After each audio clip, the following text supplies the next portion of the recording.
Do you know what to do if you're being followed? Take our quiz on safety tips to see how well you're prepared. You're taking the quiet, empty street home after a long day at work. Suddenly, you hear footsteps behind you. You turn into another street, but the footsteps are still following you. What should you do? No worries, I got you. First off, you gotta make sure the person is really following you and not just going home in the same direction. How are you gonna do it? There can be more than one correct answer here. A. Try walking a bit faster to check if they're trying to catch up with you. B. Casually stop, pretending you're looking for something in your pocket, or have a shoelace to tie. C. Stop abruptly and ask the person, "Why are you following me?" D. Try to make a couple of turns to get to your starting position. If the person circles the area with you, they must be after you.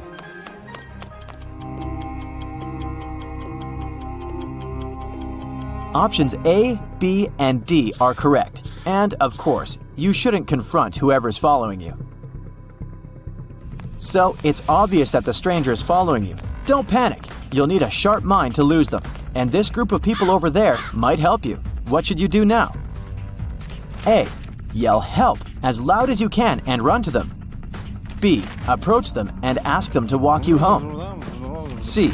Pretend that you know them. Say hey as they're walking past you and explain the situation and ask them to walk you to a public area from where you can get a taxi or go home to ask your friends to pick you up. D. All of the above options are okay.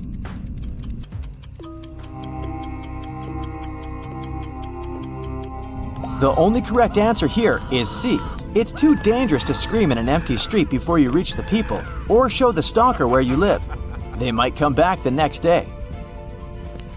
Now, imagine the street is absolutely empty and you have no one to ask for help. It means you gotta move to a busy street as soon as possible. What should you not do on your way there? There are two correct answers here. A. If you're wearing a hoodie, tuck the hood into your sweater to hide it. B. Let your hair down if you wear it in a ponytail or bun. C. Take your phone and pretend you're texting someone or browsing the internet. D. Pat your pockets, pretending you've lost your wallet. E. Start walking fast in the direction of your stalker.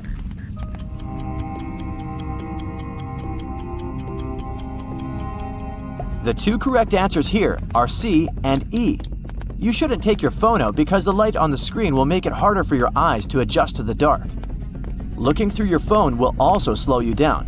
You should walk in the opposite direction of your stalker, of course.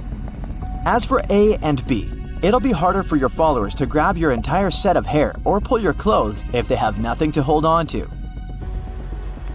While walking in the direction of a busy street, pay attention to every detail around you. Notice the street name and house numbers, and remember the stores and buildings around you. You might need this later, but what should you do about the person following you? A. Don't look at them at all. It's dangerous. B.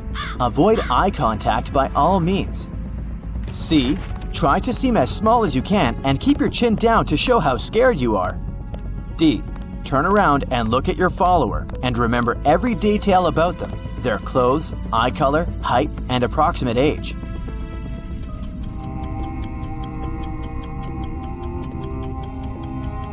The correct answer here is D, of course. You need to study the follower in detail to be able to give an accurate description of them later.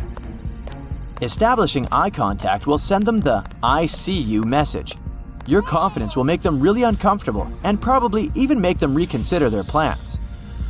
Going after someone who has their head up takes a lot of courage, and pursuers aren't usually that brave. Okay, not to freak you out or anything, but what if that creepy person approaches you and asks for something? What should you do in this case? There will be more than one correct answer here. A. Keep consistent eye contact. B. Engage in a conversation with them. If they ask you how to get somewhere, explain it in every detail.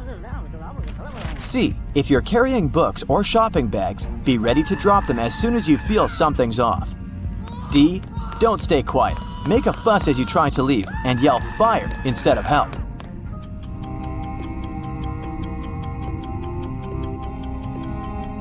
Okay, Here, all the answers except for B are correct. You should just briefly say, "I don't know," to whatever question they ask you. And about that fire thing, people react to that word more often than a call for general help. For extra safety, get your keys out and place them in your palm with the key's teeth sticking out through your fist. If worse comes to worst, you'll have something pointy to defend yourself with so you can get away. When you manage to escape from your stalker, get your phone out and call the police. Now you'll need all those details about your whereabouts and the person following you. What if you notice someone following you in public? They stop at every store you go to, pretend to check the phone every time you do the same, and follow you step by step. What should you do then? There will be more than one correct answer here. A. If your jacket is of a different color from your shirt, take your coat off. The follower might lose you in the crowd. B. Walk into a restaurant or coffee shop, head straight to the bathroom and stay there for 5 to 10 minutes. Your follower might just leave. C. Start screaming to draw everyone's attention. Let them all panic. D. Get in the line, order something, and casually let one of the staff members know someone is following you.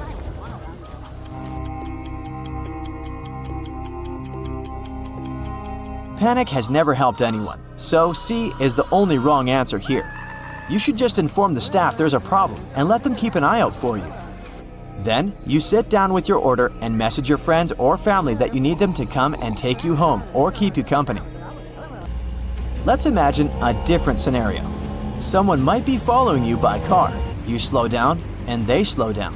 You turn right and they follow you. You speed up and they do the same. But still, you gotta be sure they're after you. How will you do it? A. Stop abruptly while passing by the traffic lights. B. Roll down your window and scream, "Help." C. Drive home immediately. If the car follows you, it's clearly not a coincidence. D. Make 3 right turns around the block.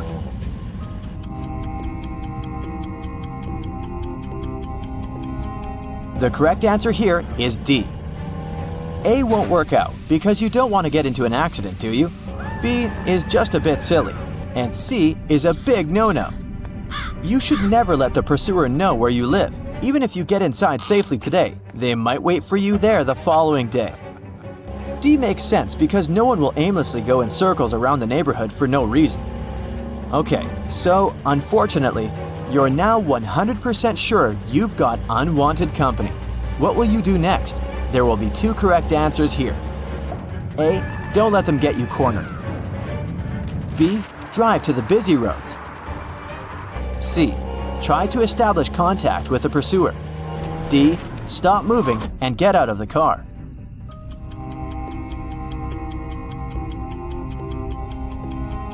A and B are what you should do. You always need to have some room for maneuvers, and it's easier to escape on a busy road. Don't let the pursuer know you're aware of them. They might distance themselves from you, and it will be more difficult for you to remember the important details about them.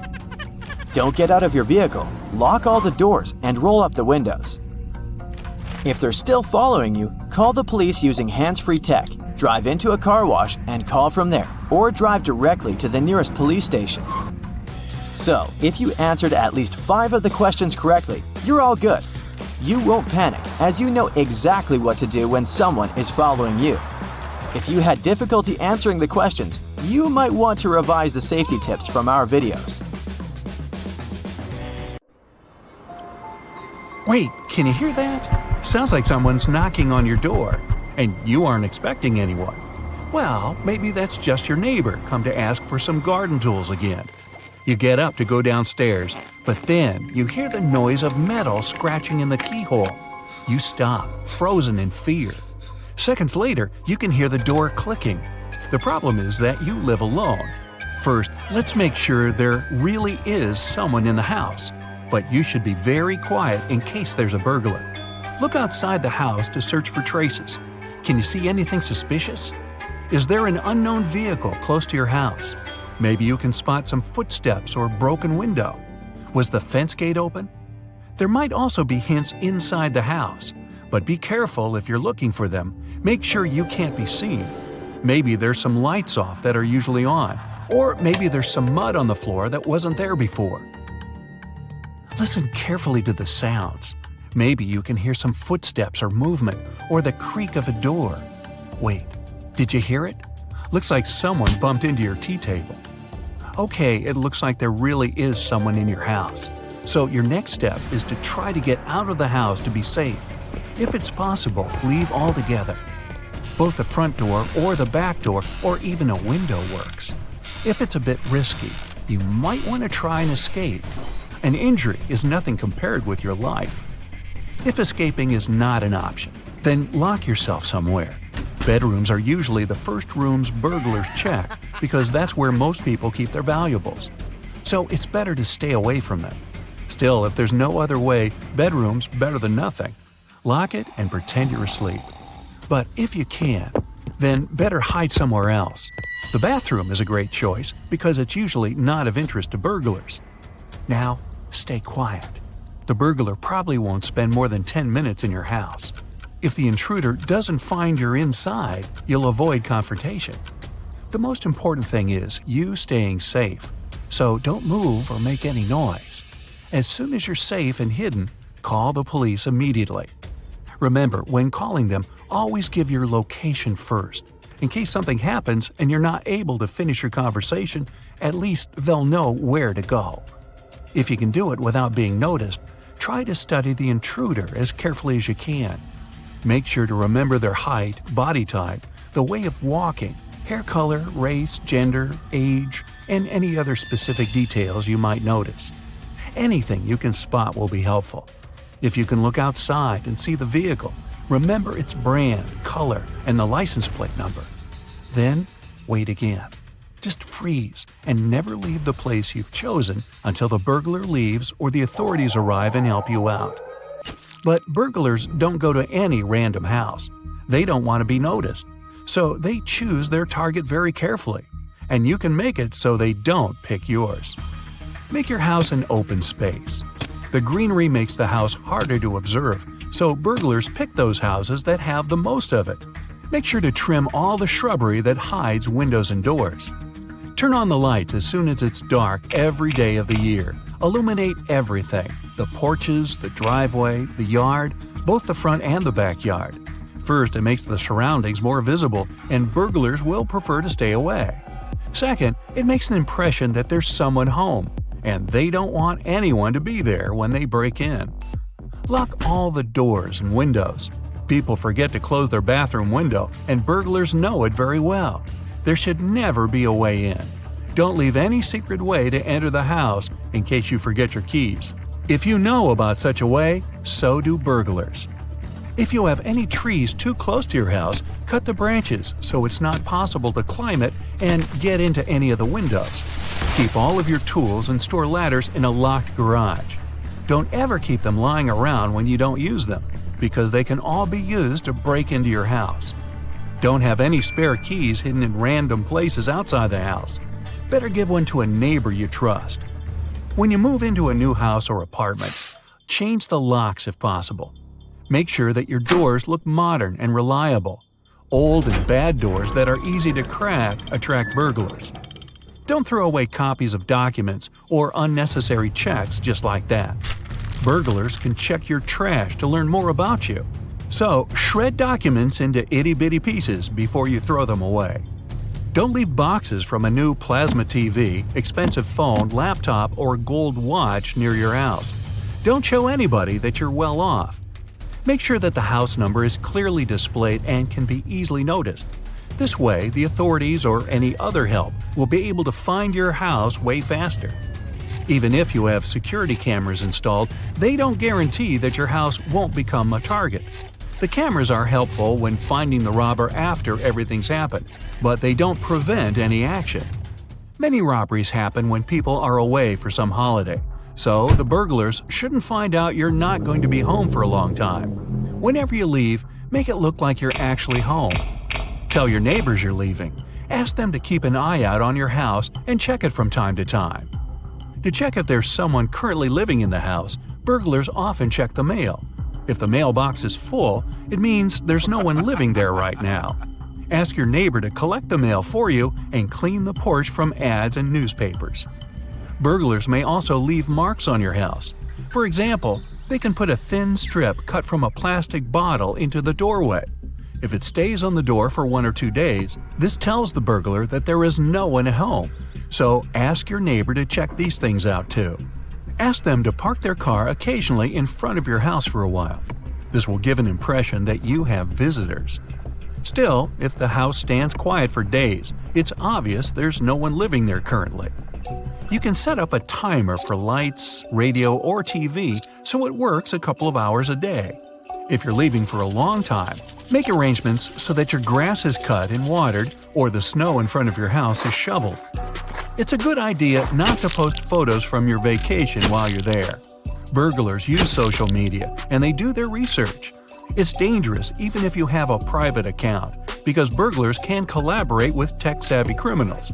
They would break into the accounts of rich people, find out when they were going on vacation, and inform the burglars about it.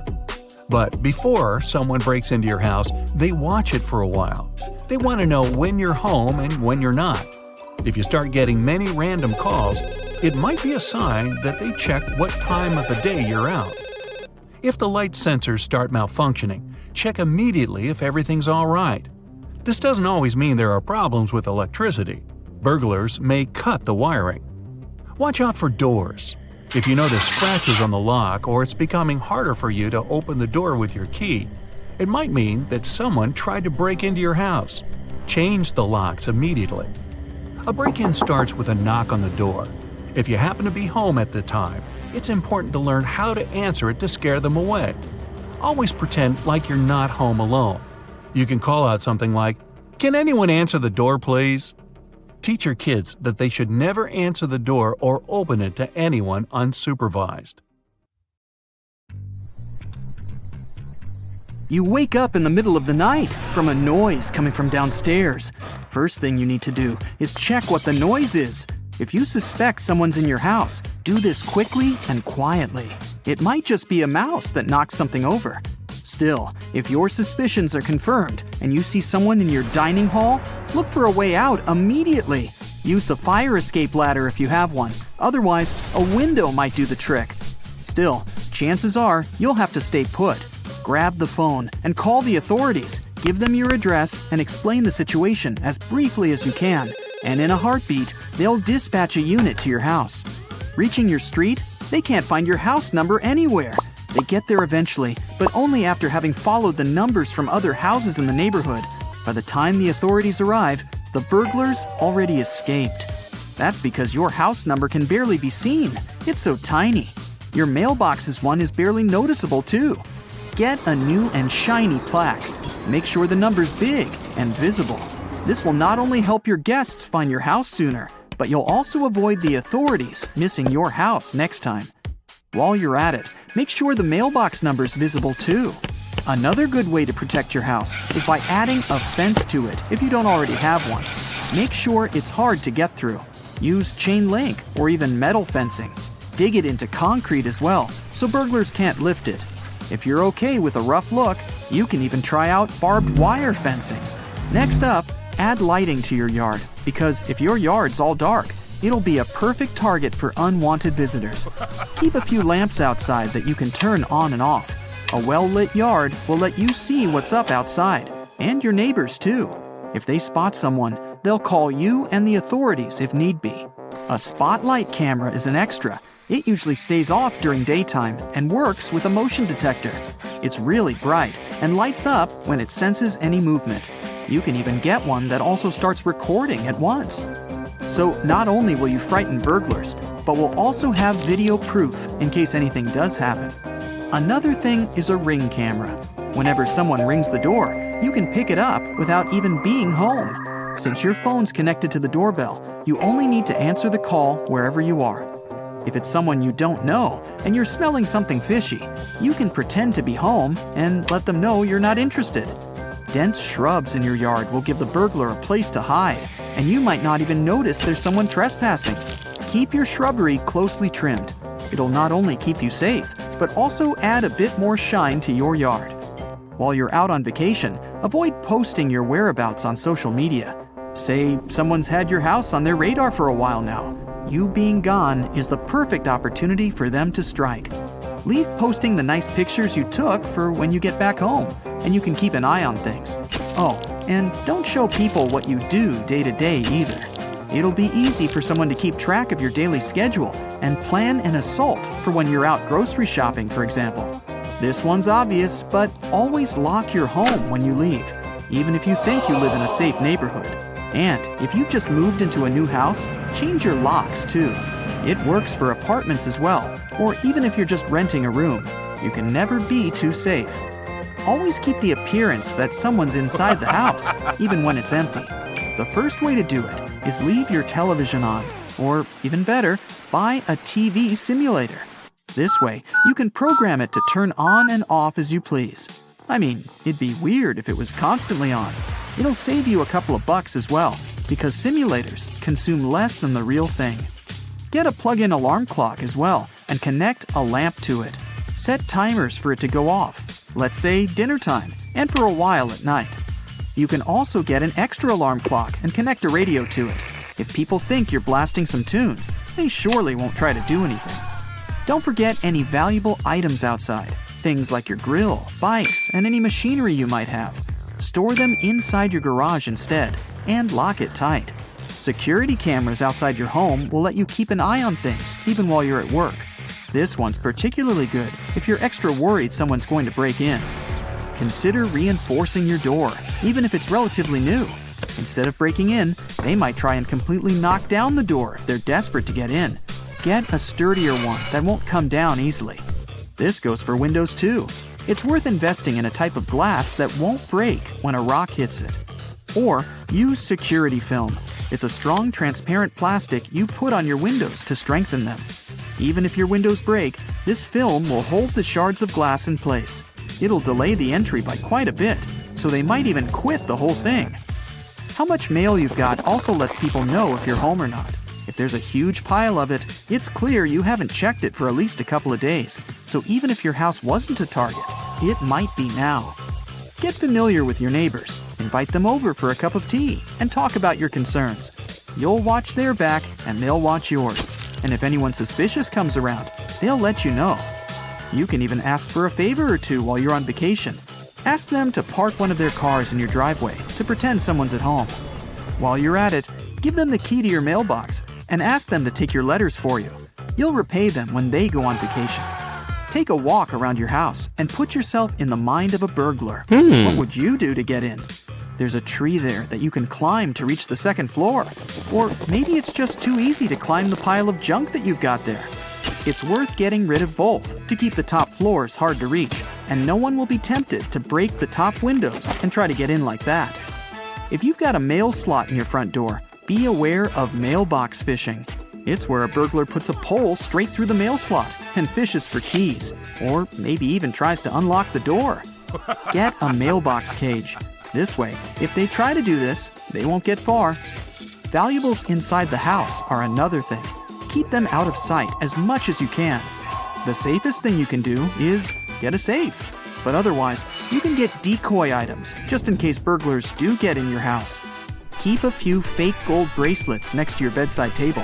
They'll think they've scored big time, when, in fact, they're going home empty-handed. If you've always wanted a pet, now's the time to get a dog. Make sure it has a cozy place to sleep outside, and as a thank you, it's going to protect your house. As soon as it hears someone step foot in the yard, it'll warn you by barking. Not only that, but it'll wake up the entire neighborhood too, which will bring even more attention to what's happening. Don't ever put up a calendar, or all of this will be for nothing. Say a burglar comes out the back and just looks through the window.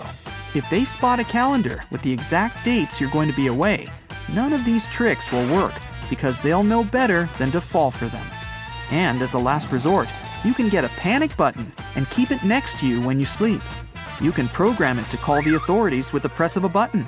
With that, you'll have alerted them that your house is being invaded.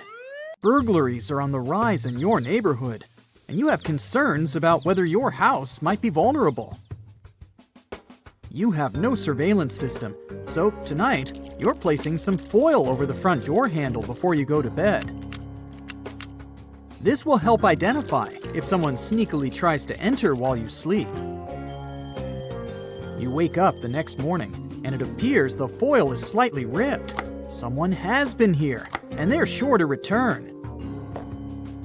Another option is to put a mug on the doorknob. When the knob turns, the mug will fall, causing a noise to wake you up and hopefully deter the intruder. Your main concern is that a tradesman stopped by recently. He said that he was working next door and asked to use your toilet. You refused and felt bad at the time for being rude, but it was a very smart move. About 60% of burglaries in the USA are made by someone you know or have met before. That tradesman, while going to the bathroom, could have adjusted something in your house to make their return entry a little easier. They may have wanted to take a closer look at what security system is installed, check the structural integrity of your home, and found out what valuable loot you might have. Finally, today you're going on vacation. You need to prepare your house and make it as safe as possible. A full post box is the first thing a robber will look for in a target. Your neighbor will need to take your mail while you're away. A well-manicured property is a clear sign that you are always there. You've always kept your lawn mown and hedges trimmed, so you will need to arrange for someone to do this while you're away. If it was winter, any untouched snow around your house would also make it a target. Having a neighbor make pretend footprints that show recent activity will also provide a deterrent. There are many types of hedges that act as a great first defense. Luckily, you have sharp-leaved shrubs along your fences. If someone jumps into your property and lands on a sharp or spiky bush, they will immediately cry out in discomfort. This will alert your neighbors of an intruder. And the foliage will also catch fragments of clothing that could be used as evidence later. In preparation for your trip the week before, you opened and closed your curtains at random times throughout the day. You made sure there were no clear patterns, so it won't matter if they're left open while you're away, just in case someone was scouting your property. Burglars spend several days walking or driving through neighborhoods, identifying the behaviors of each house. One thing they don't really like is a neighborhood watch. Criminals do their research before they start scouting and will avoid these areas. Something for you to organize when you get back. Now, move all your expensive electronics away from the windows so there's nothing of value in clear view. Put them inside a cupboard or a concealed room. Don't worry about TVs. They're too large and take effort to move. The criminals are more interested in the smaller devices, like an iPad and gaming devices. Put your small expensive items, like jewelry, in boxes and hide them away in a secret location. Surprisingly, a kid's room is a good spot. Burglars have admitted to never going into them, as there's nothing of value in toys. Take photos of all the serial numbers on your electronic devices and create an inventory for insurance purposes. 95% of break-ins are done by force, so it's time to reinforce your windows and doors. You can make it even more difficult for the crooks. Remove all stools, chairs, and ladders in the backyard and put them into your garage. Otherwise, they will help provide easier access points to higher entrances, like the air conditioner box. This is one of their favorites. Without a way to reinforce it, it's easy to tear off and creates an entrance. Don't make it easier for them with a step-up. Burglars can break down a weak door within 1 minute. Install a metal frame instead of wood for more support. The hinges and lock should have adequate strength to withstand being kicked long enough until they give up. With the lock as the remaining weak spot, this can easily be picked by an experienced thief. A simple protection lock that holds it in place will make sure it won't budge. the hinges on your garage door swing outwards, which makes it vulnerable and can be accessed by taking the pins out of the hinges. Replace them with tamper-proof pins so they can't be removed. And lastly, the garage overhead door is one of the first places a burglar looks to access. They don't have a lock that fully secures them. Attach a padlock on the latch connecting it to the track, holding it in place. Your garage door doesn't have this option, so drill a hole in the track just above one of the rollers and attach a padlock. Robbers are scared of dogs, the territorial and loyal guardians of the house. A survey found that most houses burgled didn't have dogs because thieves don't want to draw attention during a heist. Unfortunately, you don't own one, but just placing a dog bowl outside the front door will discourage them. Burglars have adapted their craft with technology. 4 out of 5 criminals use social media like Facebook, Twitter, and Google Maps to find their targets. Even sharing a photo with a house key in it is enough for a burglar to create their own key by zooming in and taking the exact measurements. Make sure your wireless network is secure and use a new, much stronger password while away. You're not only vulnerable to physical objects being stolen. Valuable data like passwords and access codes can be taken through your network. And there's also the threat of infecting devices through malicious malware. You can also remove the vision of your house completely from Google Maps.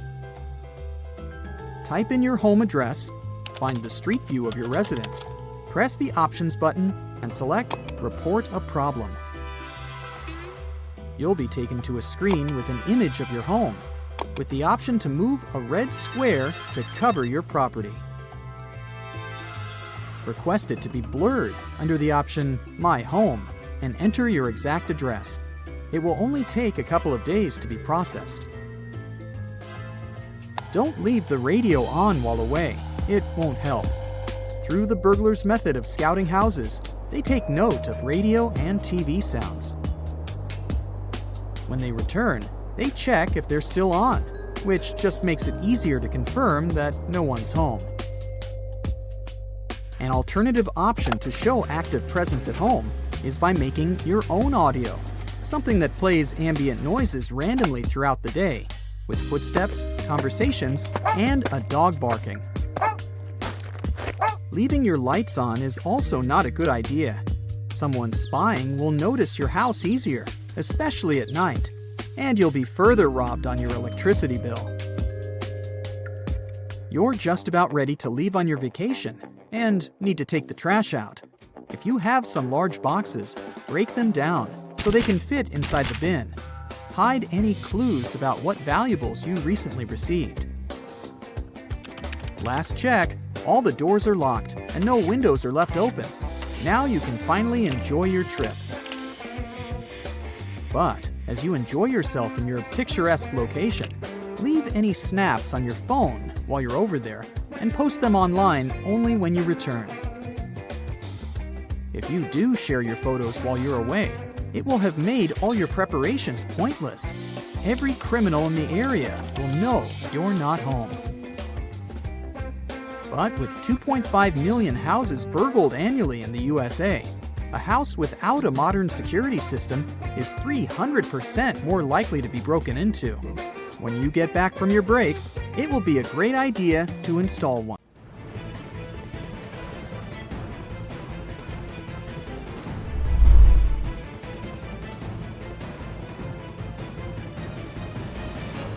Every year, there are about 2.5 million burglaries.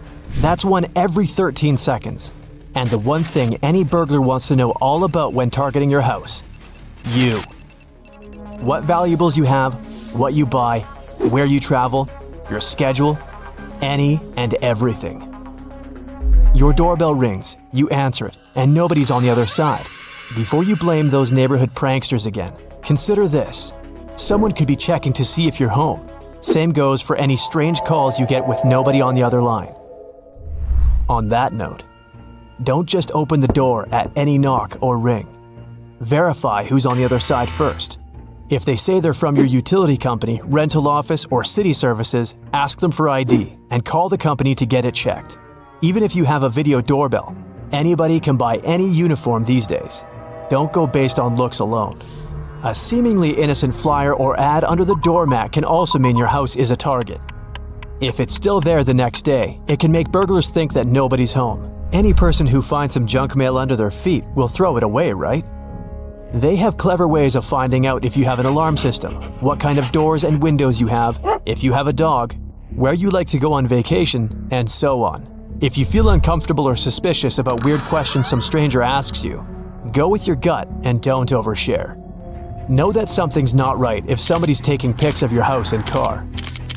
They might even try to be sneaky about it, like pretending they're taking a selfie or talking on the phone as they snap the pic. If you don't trust random photographers, stay cool and explain that you don't want them to do it and that it's your private property. Burglars might also stage some accident just to lure you out of your house. A fake utility worker can claim there's a gas or water leak. You leave the room for a couple of minutes, but it's already too late. An experienced burglar can get what they need in as little as 90 seconds. Always validate the identity of strangers showing up like this. Just call your utility provider.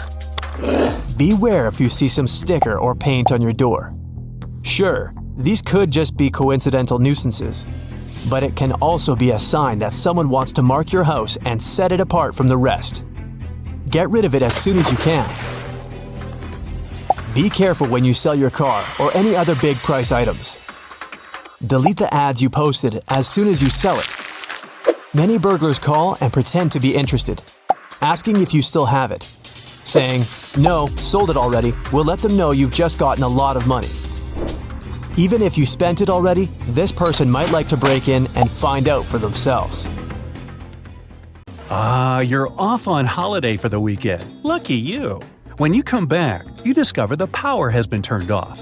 So how long was the power off? Should you keep the food that was in there or throw it out? Well, here's a simple trick. Before you leave home, fill a cup with water and put it in the freezer. When it's frozen, place a coin on top and return it to the freezer. If you find a coin at the bottom of the cup when you come back after a long or even a short holiday, you should throw away all the food immediately. It means that the power was off long enough for your food to melt and refreeze. If the coin is on top, it means there was no power failure and your food is safe. Depending on how long it's been in there, of course. If the coin is in the middle of the cup, it means that the power went out for a short time only. Most of your food items are probably still fresh. Well, as the old saying goes, if in doubt, throw it out. It's not worth the risk to your health. So, how long can food stay in your freezer? Well, it depends on what it is. Is it fish, chicken, beef, or vegetable? If it's a fruity ice block, you can probably leave that in there until the next decade, though I wouldn't recommend it. May as well have it now while we're going through your freezer. It all depends on its size and, most importantly, the actual temperature. Just in case you're not sure, we'll simply stick to averages. According to the official resources on food safety, if your freezer is at 0 degrees Fahrenheit or below, bacon and sausage can last from 1 to 2 months. Same with ham. Hamburger meats and ground poultry can last from 3 to 4 months. Fresh beef, veal, lamb, and pork will be good from 4 to 12 months.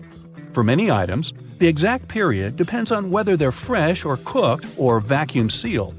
Fresh chicken and turkey can last from 9 months to a year. Fatty fish is good for 2 to 3 months, while lean fish like haddock lasts 6 to 8 months. Keep that lobster out altogether. It's not recommended to freeze it. Some pies, such as custard pie, don't freeze well, so I'll eat that now. But a cooked quiche will last up to 3 months. Soups and stews are good for between 2 and 6 months, and leftovers like chicken nuggets or pizza can last over a month. But it's better just to refrigerate them for the next day. Now, let's move on to the great outdoors. The cold has remarkable powers to preserve stuff. You've no doubt heard of one of the world's most famous mummies, who may or may not have been a daddy, but was certainly a man. The Iceman was found in the Austrian Alps in 1991 after being frozen for about 5,000 years. I'm guessing that's past his best if used by date. One of his nicknames is Frozen Fritz. There are several theories as to how he ended up there, but he may have been in a battle. He had most likely eaten right before, as his stomach was full. Scientists could even tell what his last meal was, and it wasn't vegetarian. Several years ago, scientists thawed an 18,000-year-old puppy in the Russian permafrost. It's a rare find as it was so well preserved. It was definitely a male, and yet they were unable to determine whether it was a dog or a wolf. Researchers are still collecting data on the evolution of modern dogs. Our ancient ancestors had more than just dogs running around. They also had to worry about cave lions. 2 baby lions were found in the Sakha Republic in Russia in 2015. The scientists later established they were between 25,000 and 55,000 years old. They also concluded the cubs were the closest extinct relative of present-day lions.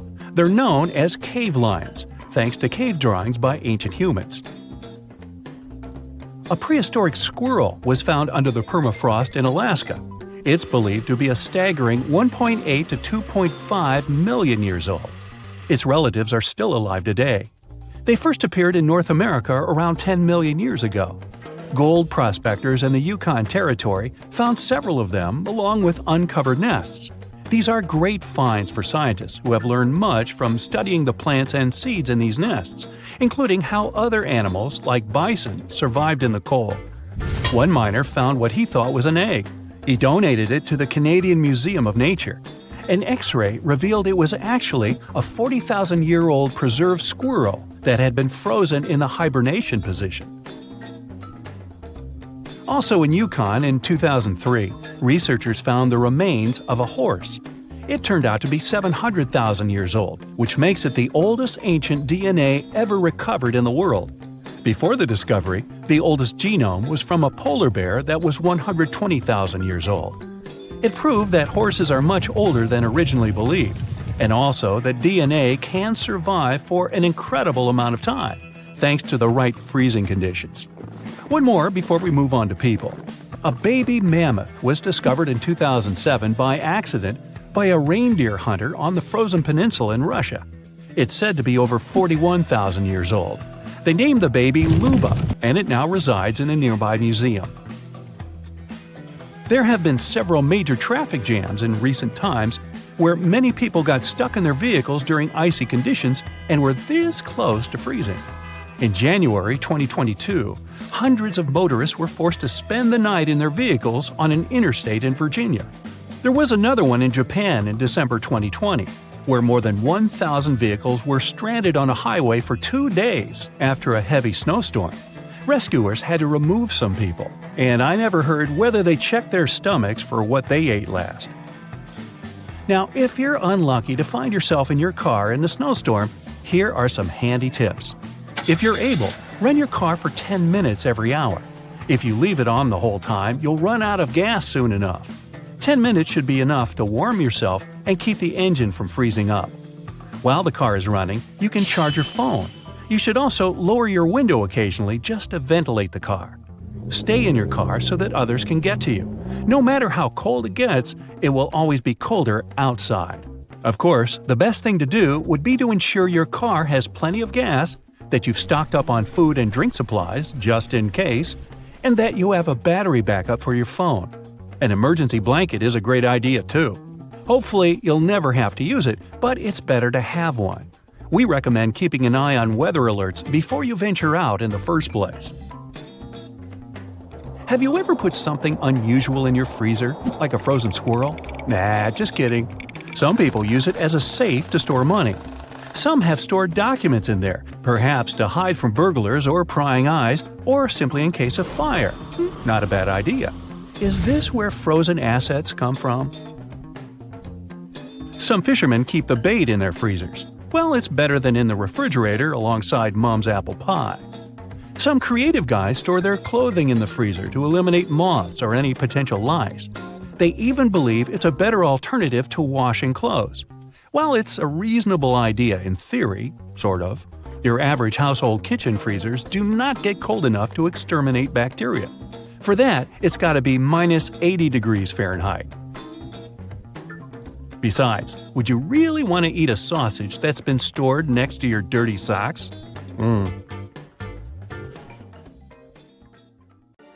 Did you know that most break-ins take place in the middle of the day? The FBI says burglaries happen midday because people are outside the house. Don't let your home be an easy mark for theft. Here are 10 tips to protect your home and some security items you might need along the way.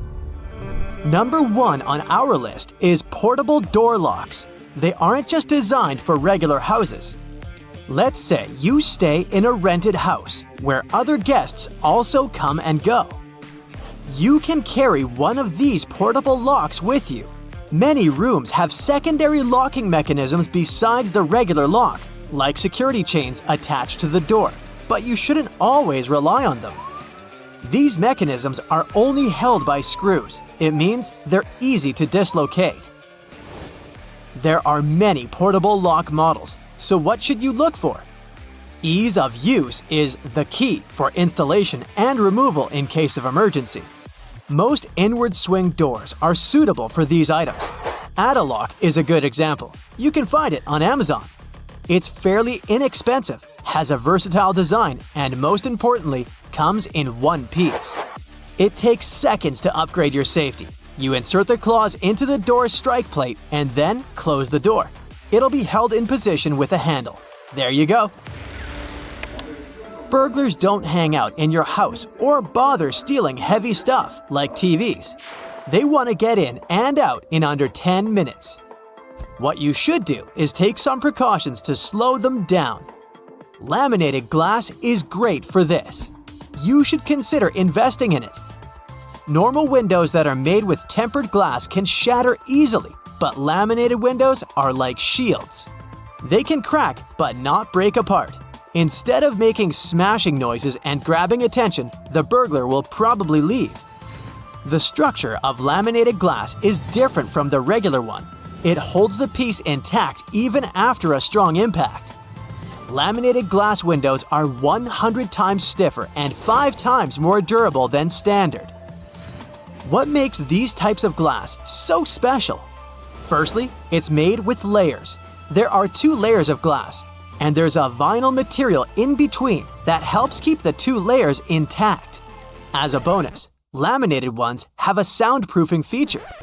2 birds with 1 stone.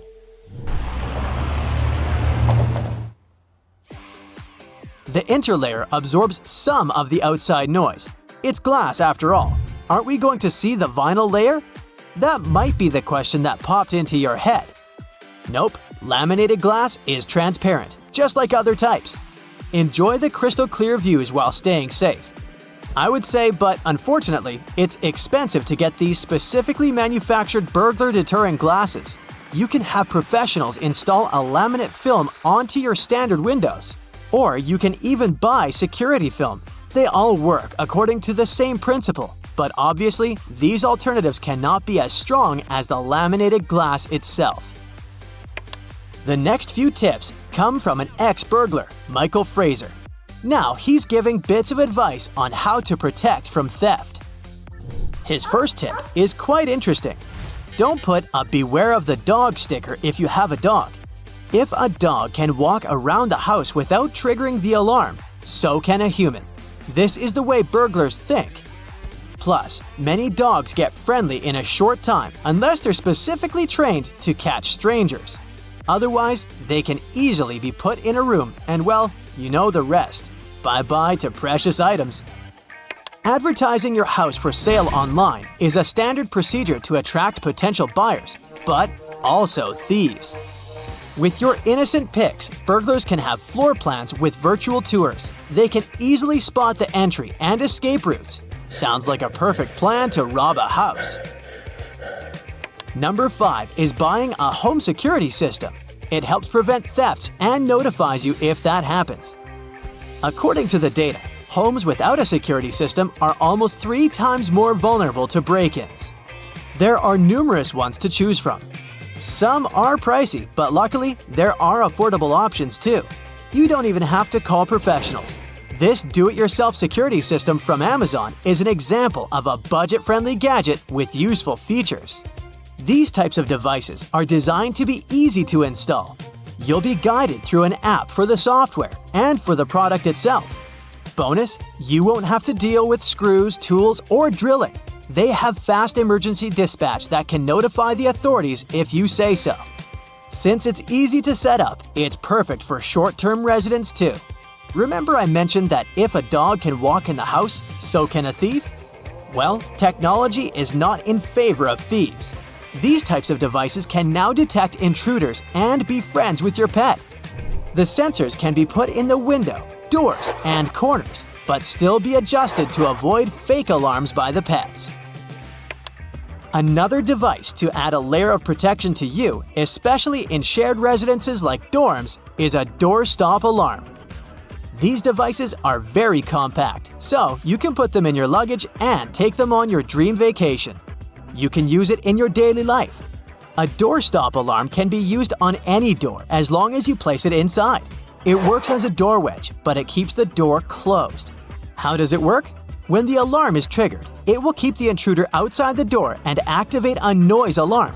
It can wake the owner of the house or neighbors. This one, again, can be easily found on Amazon. Ex-burglar Michael also recommends thinking like a thief.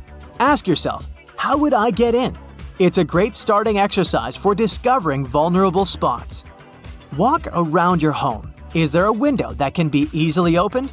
Oh wait, is it your laptop on the desk that can be seen from the street?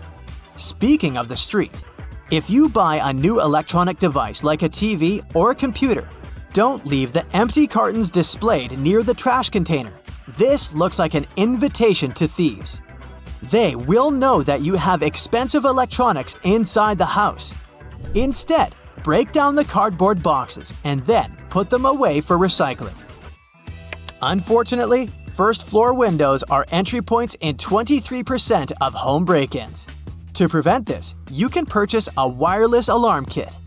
When it comes to the front door, installing a double-key deadbolt can be a solution. Similarly, motion sensor lighting does the job. Do you have blind spots around your home? Upgrade to a security camera with night vision. If you want to see what's happening inside your house rather than outside, you can get one of these cool security gadgets. Orbi Robotic Mobile Sphere is like a ball, but it has a camera inserted in it. It doesn't have a limited view. Imagine you're at the office and want to play with your dog. Your four-pawed best friend can chase the ball at home while you're away controlling the device. Okay, we're here to save your house from burglars, so I'll leave fun pet toys for another video. Here is a shocking truth about fences. Most people believe that fences are like guardians protecting their property. Sorry to break it to you, but even tall and solid ones aren't as secure as you believe. The number one rule of a thief is not to be caught. And if they broke into a house with fences at night, they'd be perfectly covered. Your neighbors can't see who that person is. Unless they have X-ray vision. The fences should be hard to climb. One of the points of having a fence is privacy. But I'm just saying metal, wire, and picket fences are harder for intruders to fly in. So, we cracked the burglar's code. Implementing the tips on our list might help you discourage and prevent burglary and keep you safe. Did you experience such unpleasant incidents? If so, do you have any other tips for fellow Brightsiders to watch out for? You've probably heard that when a burglar decides which house to target, they start by casing it. This means that they watch the owners, find out information about their routine, and determine the best time for entering their home. By the time they're ready to commit the crime, they already know for sure when there won't be anybody inside or when the owners will be distracted.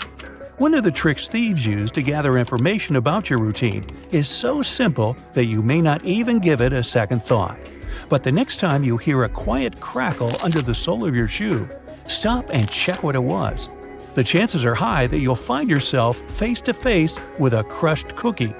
If that's the case, it's your clue that something has gone terribly wrong.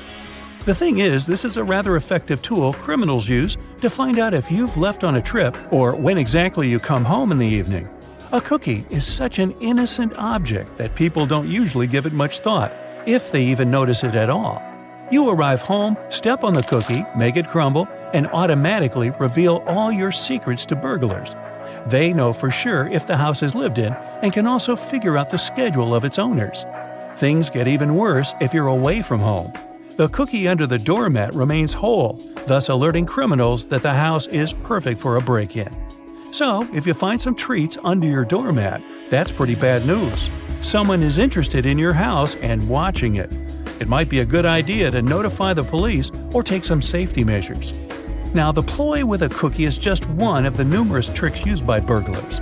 One more sign that can alert you to the fact that you're being watched is white pebbles left near the house or in the driveway. This means that a criminal has already visited your home and marked it as worth entering.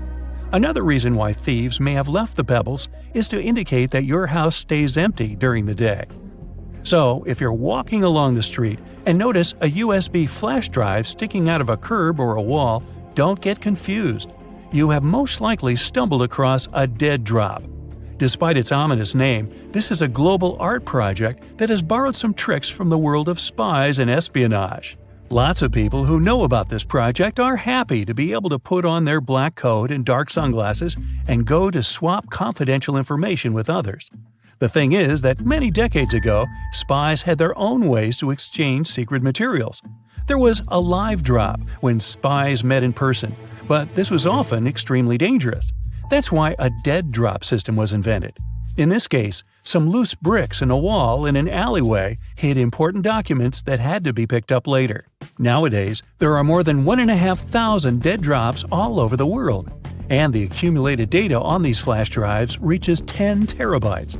You can come across a dead drop on any continent you visit, except Antarctica, maybe because there are not so many walls there. So, if you find one, what do you do with it? First of all, it's highly inadvisable to connect random USB flash drives to your computer. You never know what viruses are lurking there, looking forward to destroying your hard drive content. And while risk is a part of the game, don't overdo it. If you're 100% sure that you want to play, secure your computer as well as you can, or even better. Secondly, you can't even guess what information will be waiting for you on a flash drive. Anyone can download videos, photos, or text files, and this has already led to several problems. Speaking of which, have you got a parcel with a USB stick in it? Whatever you decide to do with it, don't plug the flash drive in. Such cases have been more and more frequent in Australia.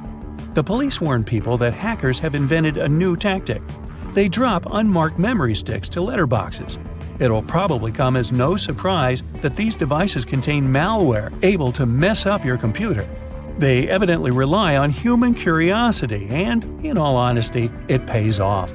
People can't fight an inexplicable desire to check the contents of a mysterious gift. As a result, almost half of USB sticks received by post get plugged in. After that, people start having serious problems with their laptops and computers.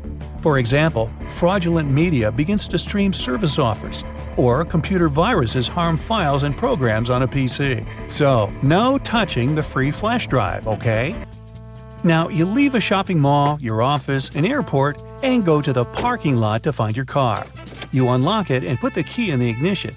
When you're about to start your vehicle and drive away, you see something strange on your windshield. Is that a $100 bill wrapped around your wiper? Oh, you could certainly find a way to spend this unexpected gift. But do you really think someone accidentally put money on your windshield and forgot all about it? Beware, this is nothing but a ruse. Because, as soon as you get out of your car to get a closer look at this mysterious banknote, the owner of the banknote will take action. They will get into your car and drive off at a record-breaking speed. Let's admit that no one would turn off their ignition and take their belongings with them if they got out of their car to check the windshield for a C note. As a result, in under a minute, you'll lose your car, your wallet, and your documents, and you'll be left stranded in the parking lot. People have recently started to find some article of clothing, like a shirt for instance, lying on their windshield or wrapped up in their wipers. If you ever happen to be one of these people, don't fall into this trap and don't try to remove the object. Just get in your car and drive away as fast as you can from the place you were parked. This seemingly misplaced garment is actually a new con being used by muggers and thieves. It works like this. If you see some random piece of clothing that prevents your wipers from moving or obscures your view, your first reaction will be to remove it, of course. But while you're distracted untying it or trying to get it off, the criminal has plenty of time to jump you. The most common place for this sort of scam is parking garages. They're usually badly lit and pretty deserted, which means there are few witnesses around and plenty of dark spaces for the attacker to lie in wait. Now, if one day you come home and notice some graffiti or markings on your door or house, call the police immediately. Even if it just looks like a teenage prank or a simple scratch, it's better to be safe than sorry, because burglars use certain marks to tell other criminals different things about your house. For example, something resembling a Roman numeral 2 means that the homeowners are rich, so the place is a great target. On the other hand, a crossed circle tells other burglars that there's nothing valuable to take from the house. Kinda makes you want to mark your own house like that. Now, a long horizontal rectangle divided into 4 parts means the place has a big aggressive guard dog. A triangle divided into 2 parts by a vertical line tells criminals to hit the place only at night, while a reversed one says that a house or apartment is free after dinner. And something looking like a combined A and K lets their fellow burglars know that the house is always full of people. Hey, did you know there's even a fraternity for burglars who love to steal desserts named Iota Grab a Pie? Sorry, I made that up. A new trick being used by car thieves, and that's the trick with a coin. They slip it into the space between the door and the door handle. When a car owner thinks they've locked the door with a remote, the vehicle is, in fact, still open. The coin prevents the lock on one of the doors from working. As soon as the owner walks away from the car, the thief has no problems at all opening the door and driving away. Another trick. As soon as there's some public gathering, a big party, or even a busy day at the mall, car thieves make an announcement over the PA system that a particular car, chosen by them of course, has blocked their vehicle in and they can't leave. As soon as the owner comes out to move his car, a group of guys start to act. They assume, and for good reason, that the person is carrying the key to his car.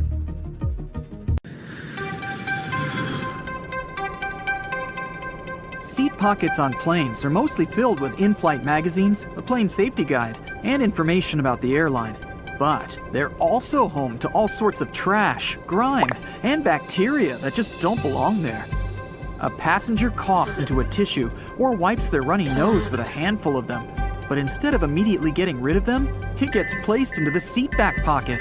Now another passenger comes along on the very next flight, sitting in that same exact seat. With limited space around them, putting some of their belongings into the pockets leads to potentially millions of germs spreading significantly to them. It's no wonder that these seats' back pockets can get so nasty. Everybody puts their trash inside of them. Passengers often leave uneaten candy bars, diapers, apple cores, and nuts. This leaves crumbs and other matters everywhere. All of this trash is taken out before the next flight, but they're rarely ever deeply cleaned. It's all dependent on the airline itself as to how often they'll really clean the plane and wipe everything down properly. The plastic tray tables where we eat and place our things are one of, if not, the dirtiest parts of any airplane. These seatback tray tables that we use can have over 2,000 CFUs, colony-forming units of bacteria, per square inch living on their surface. The ridged texture keeps cups of soda from sliding off the table, also creating tiny mountain ranges where the microbes attach themselves. Sugary sodas and juices that spill onto tray tables throughout flights give bacteria the perfect environment to stay and feed. Bacteria love living on this plastic almost as much as human skin. And there are lots of microbes that your tray catches and holds onto, especially when they're not thoroughly cleaned. Much like air vents that are always fiddled with, seatbelt buckles are probably the most touched thing on any aircraft. The average buckle can contain nearly 1,000 colony-forming units of bacteria per square inch on it at all times. Passengers touch seatbelt buckles to go to the bathroom. Even after washing their hands, people will walk down the aisle touching all the headrests for balance to get to their seat. After settling in and buckling up, most will then touch their face, eyes, phone, and even food for the rest of the trip. Airports can be big virus spreaders, but they're cleaned constantly. The same cannot be said for the subway, buses, or even taxis. Subway door handles, luggage carts, chairs, seats, and poles are very rarely cleaned and are a breeding ground for all sorts of nasties. New York City's subway system is one of the dirtiest in the world, with a mind-boggling 2 million bacteria colonies per square inch on nearly every surface. Many of these have still yet to be identified. They're that rare. It goes with you everywhere, sometimes even into the bathroom. As a result, cell phones could be up to 10 times dirtier than any toilet seat. E. coli, the bacteria that can give stomach cramps and fevers, can live for hours on warm surfaces like phones. The best solution? Wash your hands thoroughly before touching phones, and make sure that phone gets a good wipe down with a disinfectant. Most people have a smartphone by them day and night, meaning that all the bacteria picked up during the day is transferred to them. Everyone touches the remote control at some point, but it isn't even thought of when cleaning the house. It falls to the floor or gets into the side of the sofa, a warm, dark home for mold and bacteria, where there are lots of crumbs and grime.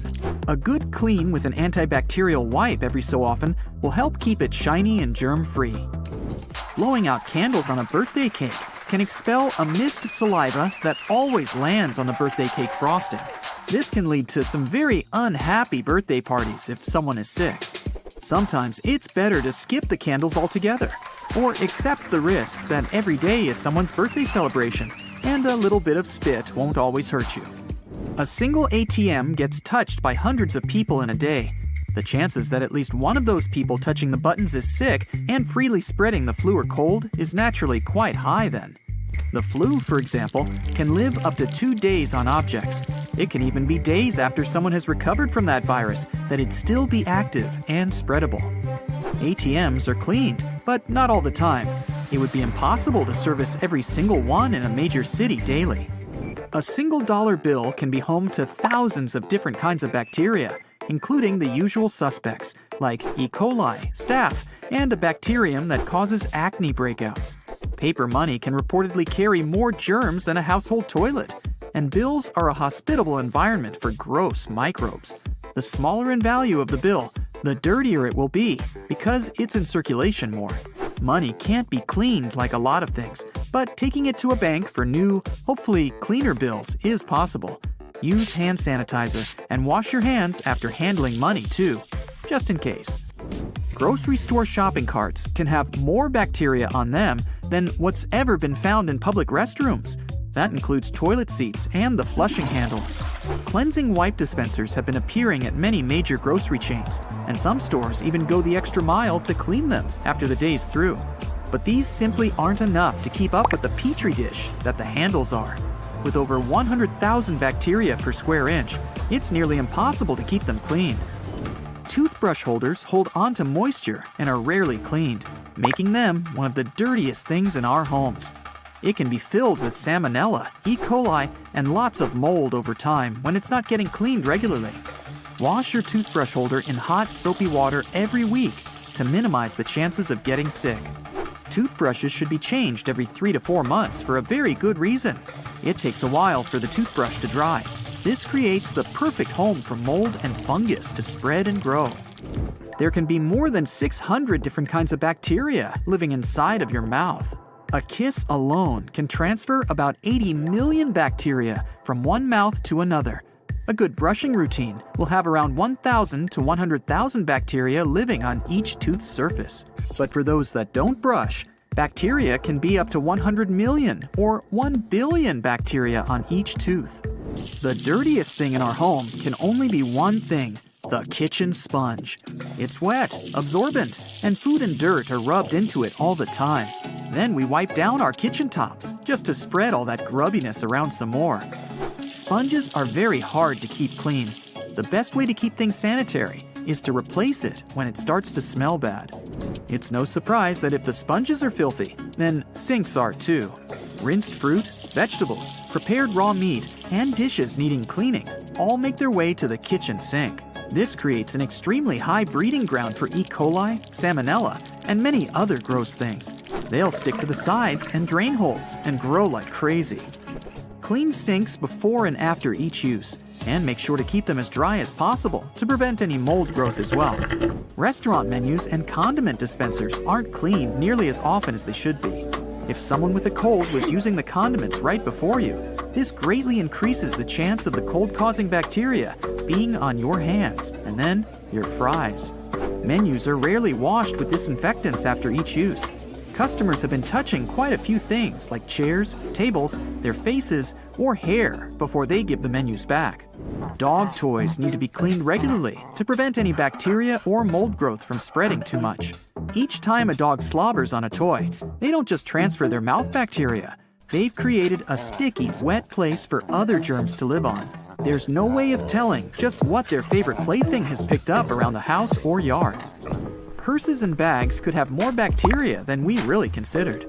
They're regularly placed on dirty floors, bathroom floors, countertops, and out on the street. This exposes them to all sorts of germs, like salmonella, E. coli, mold, and fungus, all the time. Alcohol wipes are very good to carry around in your purse or bag to give them a good wipe down when needed. Drinking fountains are a cesspool of bacteria and germs. Over 2 million bacteria per square inch can be found on the fountain's faucets alone. As they get wet and touched by hundreds of hands, the bacteria and mold begin to grow. If someone has coughed or sneezed near it recently, those particles will cling onto the water. This creates a higher chance of the next person drinking from it catching something. Is your windshield wiper not working so great? Or maybe the rain doesn't run off the glass efficiently? Cut an apple in half and rub it over the windshield. Then watch the apple work its magic. Water will slide off the glass with ease. This works because the malic dissolvent, an acid, has nanoscopic scales with self-cleaning abilities. Those scales effectively bounce the water off on a microscopic level. It's called the lotus effect, after the lotus leaf that has the same chemical properties as an apple. It's also great at cleaning off splattered bugs, dirt, and debris. Now, if you live in a climate with harsh, cold winters, you must be familiar with sticky windshield wipers. Take a cloth and soak it with an ethanol-based liquid. Simply wipe the blades of the wipers and they won't stick to the glass, even during the coldest days. Ethanol has a very low freezing point of negative 170 degrees Fahrenheit, so even if you travel through the Arctic Circle, your windshield will still be operable. But you might have a bigger obstacle, actually getting into your car. The keyhole freezes up easily, especially when the vehicle isn't in a garage. There are a few options to avoid this. You could place a magnet large enough to cover the keyhole completely, keeping the frost from entering the hole. Applying lubricants like WD-40 will help avoid the frost and keep the keyhole well maintained. The freezing point of this substance is as low as negative 80 degrees Fahrenheit. Coating the key as well is also a good idea. Other alternatives like hand sanitizer will work too. As the keyhole is small, your warm breath can help thaw it out. Make sure to use a towel ring around it. You don't want to get stuck. Okay, the car is unlocked, but now the door is stuck. To avoid this from happening, use cooking spray. It works with the car door just as it keeps food from sticking to the pan. Apply a small amount along the door frame and rubber the night before. It will remain in its lubricant form and won't freeze. Plus, it'll also repel any water as a bonus. The ice on the front windshield may be so thick that you can't chip it away. You can make your own de-ice formula of 3 parts vinegar and 1 part water. Vinegar contains acetic acid, which lowers the melting point of water and prevents it from freezing up again. So, it will be a lot easier to remove that icy blockade from your car. A foggy windshield inside the car is easy to avoid, but before you find out how to fix it, do you know why it occurs? The mixture of warm and cool temperatures moving between your car's interior and exterior is the main cause. A dirty windshield makes it much worse. The dirt particles attract moisture as the temperature changes. If your windshield is fogging up more than usual, put some shaving cream on a clean towel, spread it over the interior of the windshield, then remove it with another towel. The ammonia in the shaving cream not only cleans all the dirt, but also evaporates, ensuring there are no streaks after cleaning. The side mirrors of cars are vulnerable to ice buildup overnight, but scraping it off can cause damage. Use a plastic bag, and tying it on the night before will prevent the ice from forming. You can create your own air freshener for driving on those hot and sticky days. Use an empty glass jar, place candle wax inside, and close with a lid with some holes punctured into it. When the heat rises, the wax melts, creating a pleasant fragrance. Now, most bad smells come from the seats. The odors of spilled drinks, crumbs, and even human scents build up over time. Not to mention my dog, who would get car sick from time to time. So, spread baking soda over the seats and leave it to rest for a few minutes. Most smells are acidic in nature, and baking soda acts as a neutralizer by absorbing them. It removes the smelly acids and turns them into odorless byproducts like salt. Now, just remove it with a vacuum cleaner. Plastic headlights have a protective layer of polycarbonate covering them, but it disappears after a few years due to UV rays from the sun, rain, and road grit. Once this protective layer is removed, the headlight is vulnerable to oxidation. The sun's rays then damage it even more, causing it to turn yellow and foggy, making it harder for light beams to escape. An easy way to clear those lights back to their former glory is by using toothpaste. The hydrogen peroxide in it will help remove the foggy buildup on the light. Then, without harming the glass underneath, it further provides it with a nice shine. Cup holders are dirt and grime traps and are the most difficult spots in the car to clean. Try using a cup that's wrapped in an old sock and then moisten the bottom with a cleaning product. Simply put the cup into the holder, force it down and twist. And voila! The hard-to-reach dirt and grime will stick to the bottom of your cup. You can also avoid getting dirt in there ever again by putting a cupcake holder inside. Do you think you forgot to lock your car and now you're pretty far away from it? No worries. There's no need to run back awkwardly. Put your fob under your chin. This will increase its range by several car lengths. The fluids inside your head respond with the electromagnetic signal of the fob, making you an effective conductor. Hey, you could get a job with an orchestra. The sun's shortwave radiation is absorbed through the upholstery inside your car. These surfaces then radiate the energy that's received, causing your car to become hot very quickly. When you enter this trap of hot air, cooling it down with air conditioning takes a long time as the hot air struggles to escape. Open your front passenger window, then open and close the driver's door quickly like a fan. This method will push out the hot air and take in cold air a lot faster. Now, it's important to repair any small cracks that are in your windshield. The vibrations from driving and cold weather can make the cracks expand.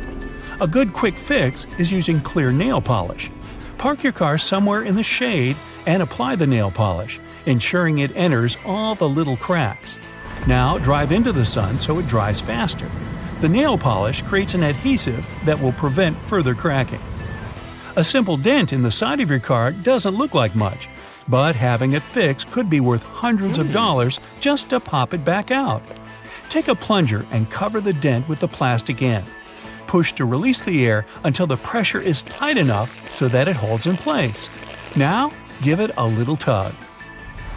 This will help for dents larger than a fist, but if you have a smaller one, wait for a cold day, get a bucket of hot water, and slowly pour it over the dent. The heat will cause the metal to expand and the dent will pop itself out. That should save you some cash, but don't tell your mechanic. Unfortunately, cars only have limited cup holders, so when it's your turn to bring the takeout, the drive back could get messy. Using your shoes can help you out. You can also adjust them to different sizes by tying the shoelaces. They'll provide the same support for your beverage as they do for your heels. Even vacuum cleaners can fail at accessing many areas of your car, so cleaning slime is the best solution. It changes into any size needed and easily removes dirt, dust, grime, and even hair. It's easy to make. All you need is 1½ cups of warm water, a 1/4 cup of laundry booster, and 5 ounces of white school glue. Mix all the ingredients in a bowl, then knead it into a ball until you have the ultimate cleaning device.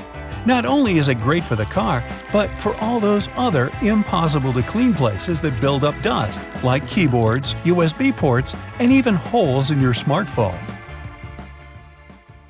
In many cities and forests, there are color markings on trees that look weird to an unknowing spectator. In fact, most such markings are used for two reasons: to make the trees to be cut or left alone stand out from the rest, and to make an owned forest boundary line visible. There are no specific rules for the color or shape of markings, but the most universal ones for cutting are blue lines, and the markings for preserving trees are usually orange or yellow. Trees within city limits are usually marked for cutting with red, orange, or yellow lines or dots. If you see such a marking on a tree and you have a car parked nearby, best move it somewhere farther away so that the tree doesn't fall on it when it's cut down. Trees in a forest can be marked for preserving because they have good cavities for wildlife to make homes in, or there are nests on their branches. It's a frequent practice to leave the surrounding trees intact too, so that the birds and animals in that particular tree are not disturbed.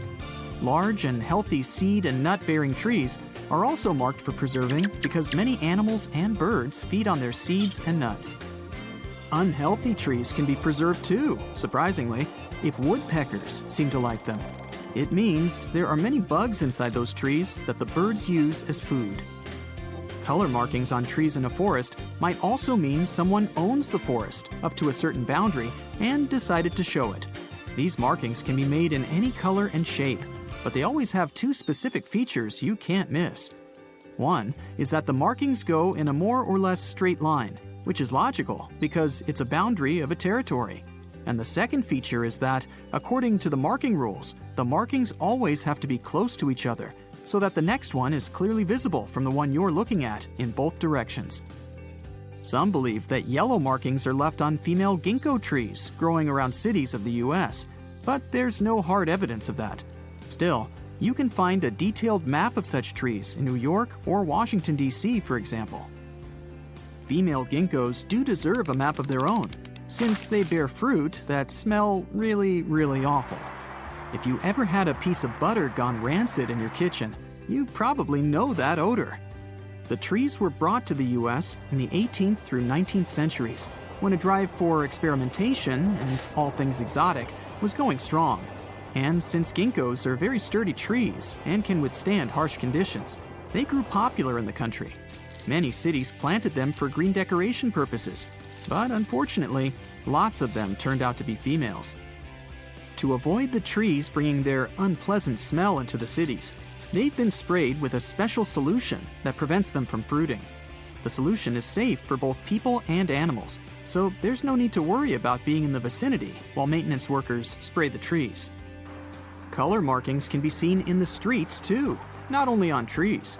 If you walk around the town and see a red line on the pavement, for example, it means there's a power line or cable beneath you. These lines are marked red to stand out the most, because if they're damaged while digging, it can lead to a lot of trouble, maybe even more than with gas pipes. Orange lines mean essentially the same, only those signify there's a telecommunication or signal line or cable. These things don't carry power, so disrupting them is not as bad as damaging power cables, but it would still cause a lot of inconvenience to people around the block. For example, breaking a fiber optic cable might shut down the internet in a large area until the damage is repaired. A yellow line means there's natural gas, oil, steam, petroleum, or some other conduit of flammable material underneath. Lines are usually drawn in such a way as to show the direction the pipe is laid down below, and the line itself is in its center. Yellow is as much a color of warning as red, which makes perfect sense. A broken gas pipe and a spark are a recipe for a huge disaster. Green lines signify there's a sewer or storm drain underground. Breaking a sewer facility can cost an excavation worker their entire career, and for a good reason. Imagine what kind of a mess it would result in. And apart from the sewer contents breaking free and creating chaos on the surface, damaging the pipeworks will almost certainly result in huge costs of repairs and lots of inconvenience for hundreds of people living close by. Since water is blue, It makes sense for city markings signifying a source of drinking water to be blue too. Damaging such a source is not as bad as breaking a petroleum pipe or a power cable, but it still is a cause of trouble for people around. In big cities, though, it's more of a nuisance than something serious, because potable water is normally easily accessible. Breaking a water pipe or main brings more problems to the excavating or construction project itself. The water will flood the surroundings, making it a mess to deal with as quickly as possible. Purple markings also mean water, but not of a drinking kind. Lines of this color signify there's a source of irrigation or reclaimed water down below. Such water is taken from sandblasting or power washing and is normally used for industrial or gardening purposes afterwards. It's not meant for drinking, but the results of breaking through a pipe carrying this water are pretty much the same as with potable water. The mess will be more than real. Pink markings on the ground are left by land surveyors. When there's a legal argument for property limits, for example, an independent surveyor will leave pink lines on the ground to mark the boundaries. These can also be left at proposed construction sites for the same reason. White lines, dots, and crosses mark out the territory for proposed excavation routes or limits. It means there will soon be digging done within those premises. White markings usually indicate the exact place the excavation should be done at. They're the first step before any actual work can be performed. Later, city maintenance workers will find out if there are any facilities beneath that spot that should be avoided. If there are none, or if there's no conflict between the digging and the underground facilities, more about that later, the excavation can begin. City markings can also be drawn not as lines, but as other shapes. For instance, you might see an H shape on the ground. The two parallel lines signify the edges of the pipe or cable below, while the center line connecting them is there to make it easier to measure the width. There might also be the name of the company that laid down the pipe or cable next to the H shape. A diamond shape is another frequent marking on the ground. It might or might not have two parallel lines marking the edges of the conduit below, while the diamond shape itself means the approximate size of the thing beneath your feet. Some markings look more like graffiti, with lots of cryptic symbols and letters, but these are usually abbreviations and signs for the city maintenance or construction workers. For example, you might see a white cross or square drawn on the ground to mark a proposed excavation site. The workers will often write a "No" followed by an abbreviated name of the facility below. You might think it means no excavation should be done here, but it's the exact opposite. No means no conflict between the power lines, pipes, or whatever other facility is buried underneath and the proposed excavation plan. The abbreviations are also written in the color of the facility they designate. For instance, if there's no G written in yellow paint in a white square, it means the site can be excavated without fearing that a gas pipe below, hence the G, will be disturbed. And if there's a telecommunications cable underneath, the city services will often draw an orange "No" and then an abbreviated name of the company that laid down the cable.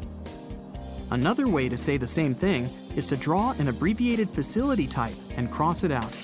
A yellow G, sometimes in a circle, means a gas pipe below, and if it's crossed out, there should be no worries about excavating in this area.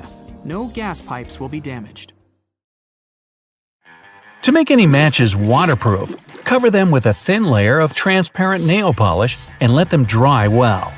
To always have something to light them with, glue a piece of fine sandpaper to a lid of a plastic box and put matches inside. Cotton clothing won't keep you safe and warm out in the wild. It takes forever to dry from sweat or rain, and wet clothes lose heat 25 times faster than dry ones. If you don't want to freeze, go for polyester, nylon, or wool. Take microfiber towels that dry in an hour. If you're lost in a forested area, try to find a spot with dark or damp soil. It's likely there's water under it, and you can make a seep well for fresh drinking water there. Dig a hole about twice as wide as your arm from elbow to fingertip and half as deep. Use small rocks to line the side and the bottom to keep the dirt from your fresh water source. You can use your t-shirt or a bandana as a water filter. Put one end of it in a container filled with dirty water standing above an empty container for clean water. The other end goes in there, and the water pours in, cleansing itself on the way. Be sure to boil the filtered water before you drink it. Another use for your t-shirt is a dew collector. Wipe it over some grass covered with dew early in the morning, then squeeze it into a container and you'll have safe drinking water. You can also leave it in a rainstorm to collect some water. A clean shirt or fabric works best. To survive a waterfall plunge, take a deep breath as you are getting close to the edge. Reposition your body to go down feet first. Wrap your arms around your head and seal your nose from water with your elbows. Tense your muscles, put your legs together, and close your mouth and eyes as tight as you can. When you get to the bottom, start swimming away from the waterfall while you're still underwater. Now, if you ever fall into rapids, hold onto a boulder, a log, or whatever comes handy so that the water doesn't carry you deeper. Throw off any heavy gear and start swimming downstream in the direction of the shore. Don't stand up and walk even if the water seems shallow, because the currents can carry you back. To come out of a storm dry and warm, you can make yourself a waterproof trash bag mini shelter. Just make a hole for your face and put it on. Use 2 bags to keep your feet dry, too. You can also build an A-frame shelter out of a trash bag. Find some cordage for the central rib. Split the bag into a blanket and cover the rib with it. Use 4 rocks to keep the corners down.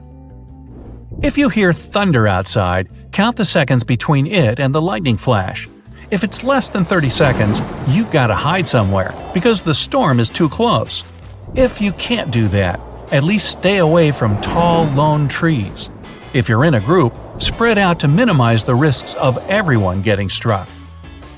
To help your campfire keep you warm for longer, put some rocks around it. They'll keep the heat and spread it even when the fire is gone. You can also boil water with them if you drop a hot rock in a metal container with water. To escape quicksand, shift your weight to your right leg and shake your left foot to get it up to the surface. Get your left knee on top of the sand and shake your right foot to get it out into a kneeling position as well. When you're on solid ground again, carefully roll as far away from the quicksand as you can. If you find yourself trapped inside a cave, you have to stay calm and not use matches to light up your way. It can take some priceless oxygen from you. Protect yourself from breathing in dust with a t-shirt or whatever you're wearing. Just wrap it around your head. Make a whistle out of an acorn cap to call for help. Hold the cap with both hands between your thumb and index finger. Make a V with your thumbs near the top of the acorn. Hold it close to your mouth and let some air in that triangle in the cap. You gotta practice a bit to make a loud sound. To stay warm in the wild, use grass or leaves. Get them under your clothes or blankets for an extra layer of insulation. This tip works both for winter and summertime. You always risk losing more body heat than you can produce. To set a tree on fire even when it isn't dry, use the Swedish fire log technique. Set the log vertically, make a star-shaped incision as deep as possible. Put some splinters and dry grass inside the log and set it on fire. It should start burning quickly and last from 2 to 5 hours, no matter what size or type of wood you use. As you prepare to spend a night in the wild, find a big rock that can fit your sock or pillowcase. Put it close to your campfire to absorb some heat, but don't let it get burning hot. Turn it around so that it warms up on each side. Once it's ready, carefully wrap it in your cloth with 2 layers for better insulation and put it into your sleeping bag. In case you go kayaking and your vessel flips upside down, don't try to turn it over from underwater. Instead, get yourself out of it and swim deeper down and away from the kayak, and only then get out of the water. If you're nearsighted and lose your glasses or contacts in the wild, curl your index finger into a tiny hole and look through it. A pinhole works like a natural lens that lets the light through in one place and keeps things in focus. In case you're lost in the wild and want to escape as soon as possible, stop your attempts for the night. Hungry, nocturnal animals will just love to meet you out there. Plus, there can be insects and snakes on the ground that you'll never spot in the dark. If you don't have a sleeping bag, you better sleep above the ground. Don't climb on trees, you might easily fall from it at night. Instead, Take any large piece of fabric, make knots on both ends, then tie a rope on each side and secure it between two trees. If you don't have a rope on you, why not? Nah, you can make one yourself out of plants. Just find some long grass, better dry one, and weave it together in a braid or just a cord. After a rendezvous with bugs and mosquitoes, put some toothpaste on the affected areas on your skin. Menthol will cool down those spots and reduce all the unpleasant sensations. A banana peel, some ice, or aloe vera will also work. To relieve a bad headache without a pill, chew on willow bark. It works just like aspirin. It shouldn't have any side effects unless you're allergic to aspirin or take too much of it. If you get lost, remember the rule of 3 to stay calm and do the right things in the right order. You can survive 3 minutes without air, 3 hours in extreme temperature, 3 days without water, and 3 weeks without food. So start with building shelter, then get water, and only then take care of food. You can clear your car windows of mist with a raw potato. Rub a half of it on the inside of your windshield to spread the starch evenly across the glass. When it dries up, it'll stay on the glass, and it won't get misty again. You can see clearly now. The fog is gone. When you reach to open your car door from the inside, you're likely to open it with whatever hand is closest to the handle. A safer way to open it is with your other hand. Not safer for you, but for those on the outside. As you're reaching, it allows for an upper body pivot. This ensures a clear line of sight, looking past the rearview mirror and also to the other side. This way, you're looking out for any cyclists or other passersby that are quickly approaching from either direction. This method of opening the door was coined the Dutch reach. Yep, it originated in the Netherlands. Cycling is super popular there, so they introduced this method decades ago to reduce incidents from cars. Next time you open your door, think like the Dutch. Although you should take your car for a service on a regular basis, there are some parts of the engine that's been color-coded for you. The dipstick, oil cap, coolant, brake fluid, and washer fluid all have their own independent colors, making it easier for you to identify what you should refill for your car's health. The rest of the engine will remain uncolored, reserved for your mechanic to look over. Long drives can be tiring, right? A lot of modern-day cars provide reminders to take a break to ensure you remain fresh and focused while driving. But some models also detect if you're falling asleep, identifying whether the steering is irregular. The steering wheel may quickly vibrate or will alert you in other ways, just in case you suddenly take a quick nap behind the wheel. Newer cars also have facial recognition technology and heart rate sensors to further confirm if you are completely awake. Fuel consumption is an important factor when buying a new car. Bigger cars may not necessarily be more fuel efficient. The frames of cars are now built with lighter materials, like aluminum instead of steel. An aluminum frame is stronger and requires less room, allowing for more miles to the gallon. The extra space also means more room for technology to further enhance your driving experience. That little icon on your dash is for built-in stability control. It lights up when tires lose their traction when driving on gravel, icy, or wet roads. When it lights up, it's signaling that one or all 4 wheels' brakes have been engaged to retain the stability of the wheels to help you get out of a slippery situation. You may not have stability controls in your vehicle, but there will be a light on your dash that will also alert you when you're in icy conditions. It's activated by a sensor outside of the engine, so it can identify how cold the outside temperature is, ensuring the driver is aware of the potentially hazardous conditions. A lot of drivers ignore indicating or signaling on the road, possibly due to last-second changes of lanes or from simply forgetting, something that frustrates a lot of people.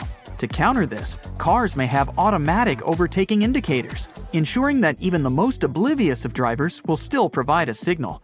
Just make sure that you read your car's manual before assuming that you have this feature. A hands-free trunk will enable you to carry as much as you like as you walk towards your car. The trunk opens automatically as it senses the hands-free device in your pocket. Just keep it there to ensure you avoid the awkward scenario of getting trapped in the trunk. It happens more often than you'd think, even without the hands-free feature. There are trunk releases for those who find themselves in this predicament, though not every car has this option. With older cars, you may find a cable towards the hinges of the trunk door. You may need to lift the carpet to find this cable, but once you do, pull it towards the back seat. This will activate the lock and release you from humiliation. A little hook in front of the passenger seat and on your headrest is a thoughtful feature that was installed to ensure that you can hang your takeout on it. There are more hooks in the trunk of the car which are intended for your groceries, ensuring that you don't get a messy trunk when suddenly braking in traffic. If you have to drive in colder climates, you know the frustrations of finding the windshield completely covered in ice. You may discover an ice scraper hidden in your fuel cap door. The grab handles in your car are very useful when you need that extra brace for tight corners. Their purpose was originally meant to assist those who require a little more support when getting in and out of the car. It works similarly to bathroom grab bars. The rearview mirror in most cars has a tab at the bottom of it. This is to switch positions to keep the sun out of your eyes during the day and avoid the high beam lights from shining in your eyes at night. Newer models of cars have an automated dim mirror, sensing the brightness of the sun so there are no visual issues on the road. Above the rearview mirror, you might find another one. And no, it's not meant for applying makeup when stuck in traffic. This is a conversation mirror, ensuring you can look at all the passengers in your car, whether they're humans or your poochie pooch. Unfortunately, not all mirrors detect oncoming cars. The driver's blind spot has been a notorious issue since cars were invented. But with technology, newer sensors detect if a car is close, whilst being within that pesky spot, providing a signal on your dash. The glove box and penny tray aren't the only compartments to keep your belongings.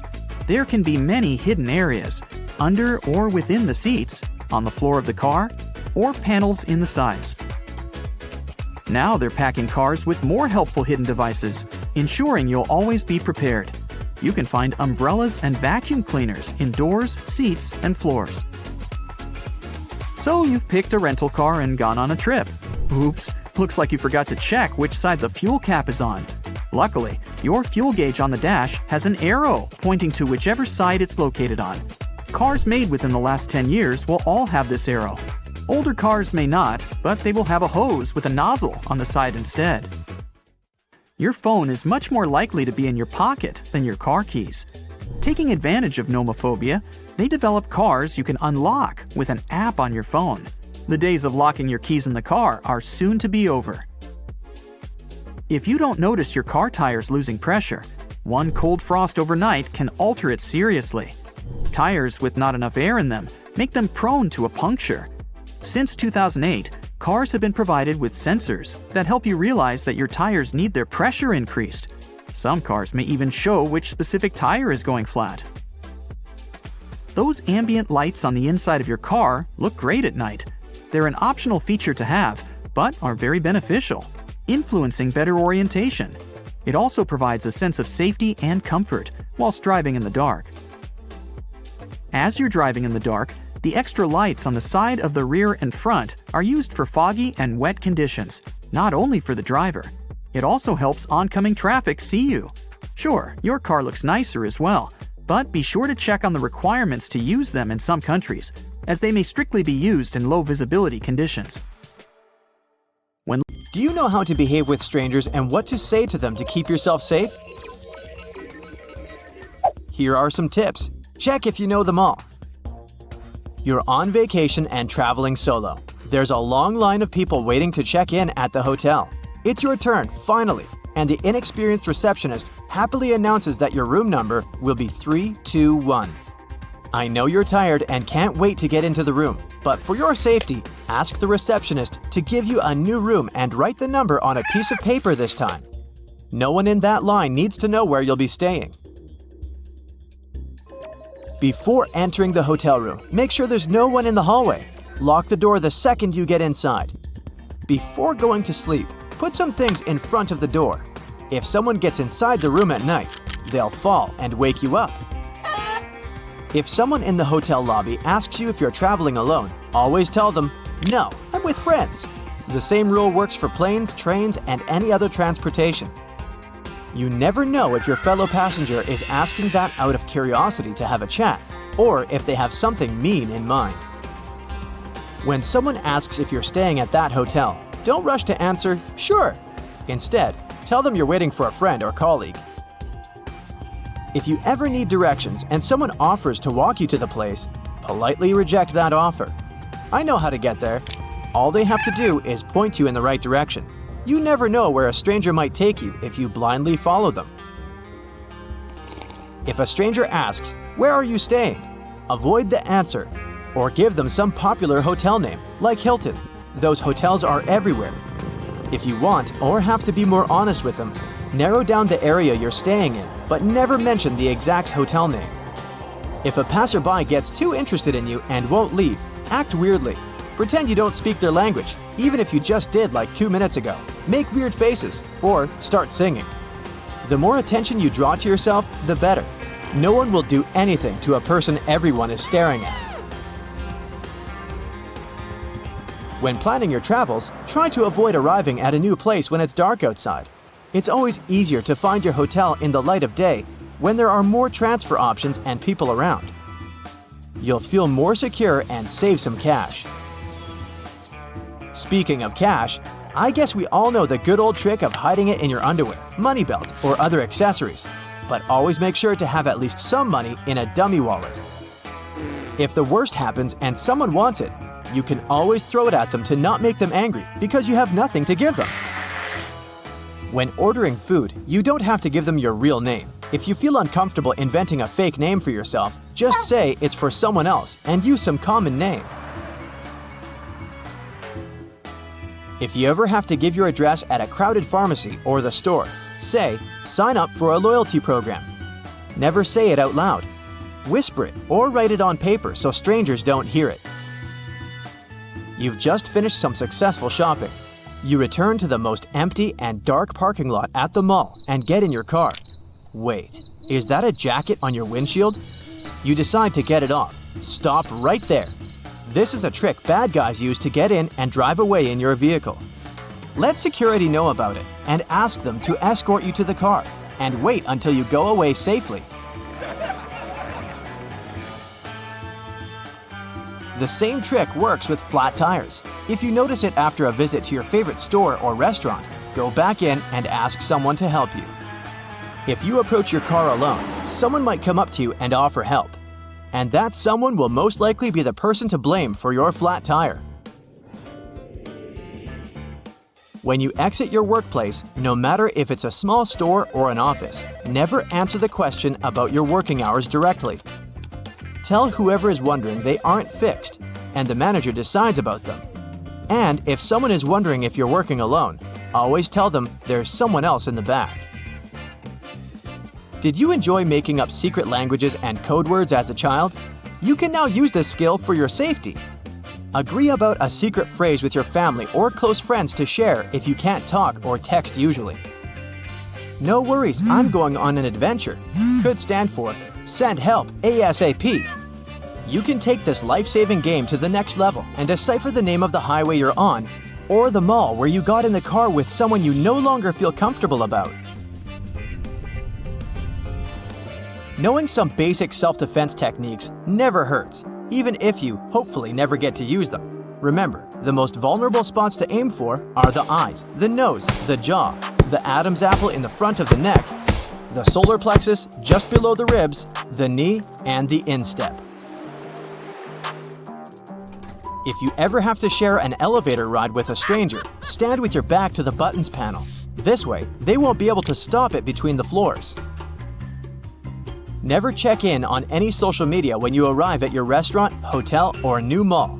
Do it after you leave. Your friends will be just as excited or jealous, whatever you're aiming for.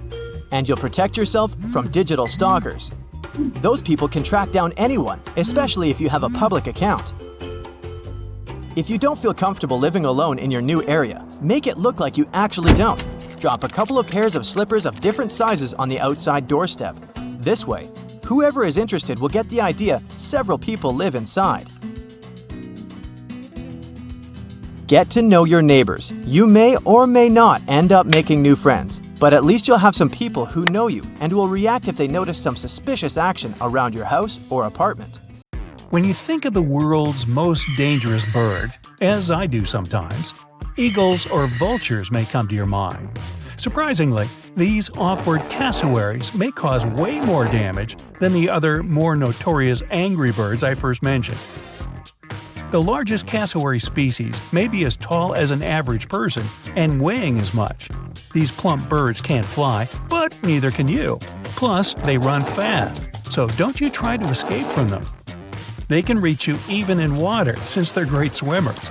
They can run as fast as 30 miles per hour, so you might need a getaway car if there's a cassowary who's mad at you.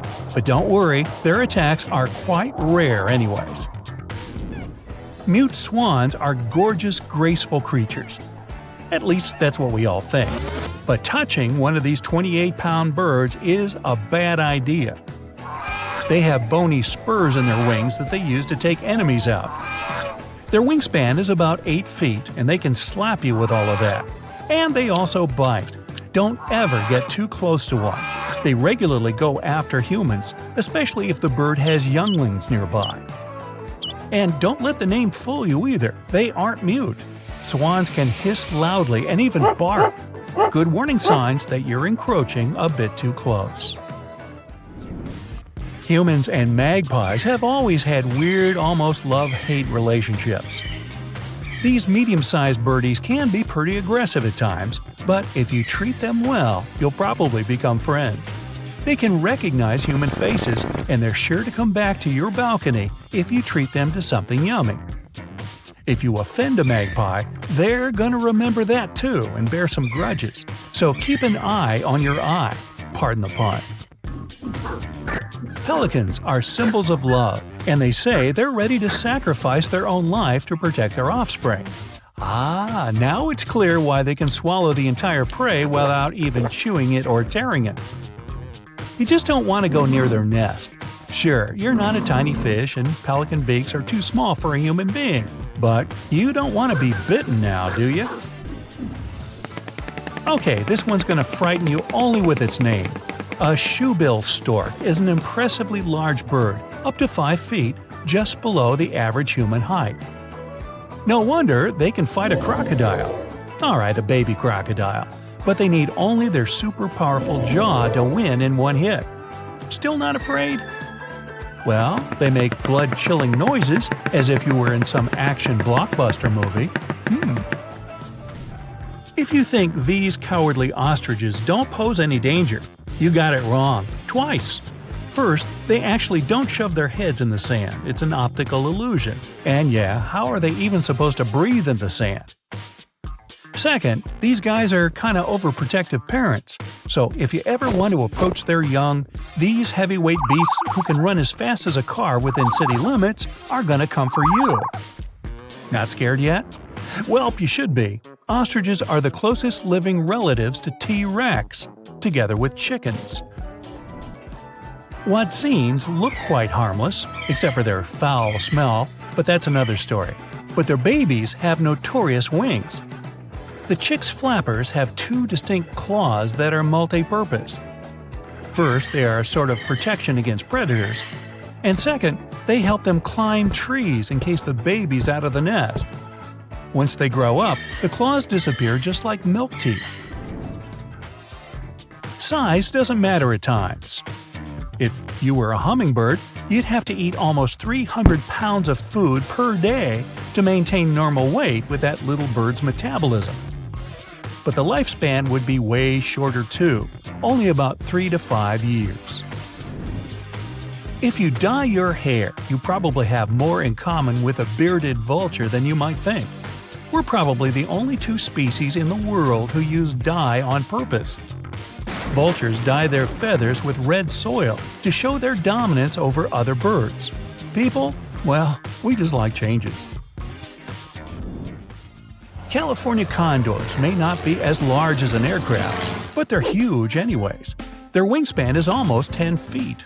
These are potentially dangerous for people, but chances that you ever meet them are slim.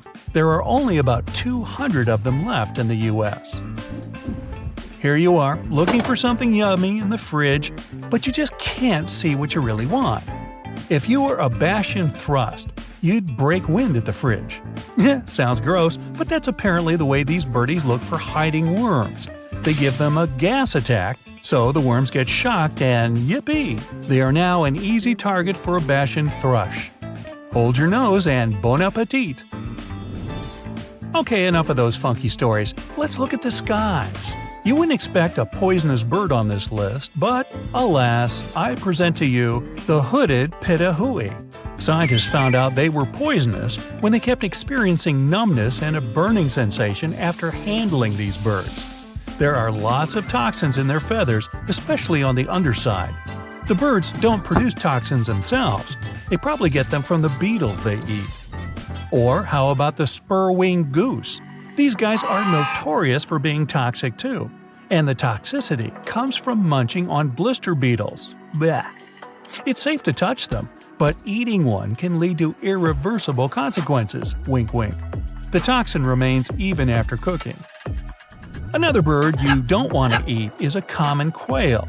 Don't mix it up with a Japanese quail, which is usually kept as poultry. Common quails can be really poisonous, leading to even such dreadful consequences as kidney failure. It all depends on the certain plants this bird eats. Good news, it's only poisonous during the migration period, but it's yummy and safe outside the migration. If you're not quite sure, it's better to avoid this one on your plate unless you want some muscle soreness.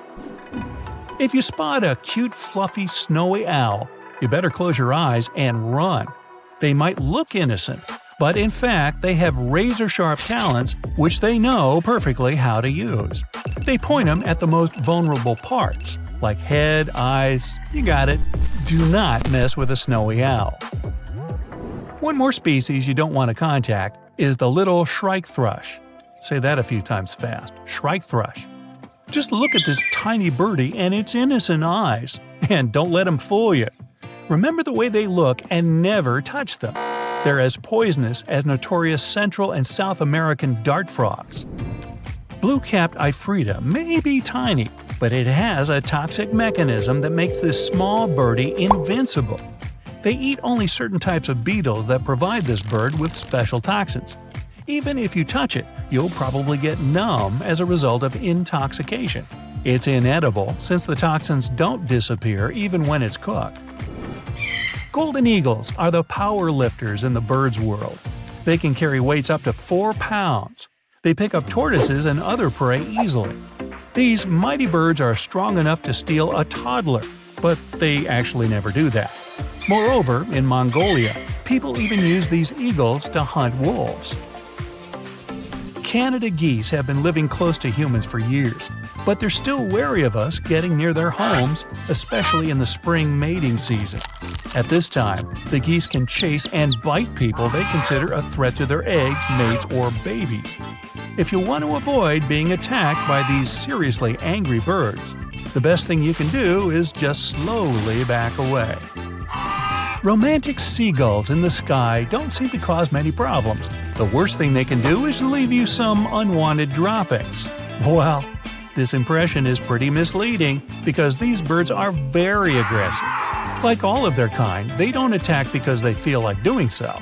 So the rule is quite simple. Just don't touch those birds and stay away from their nests.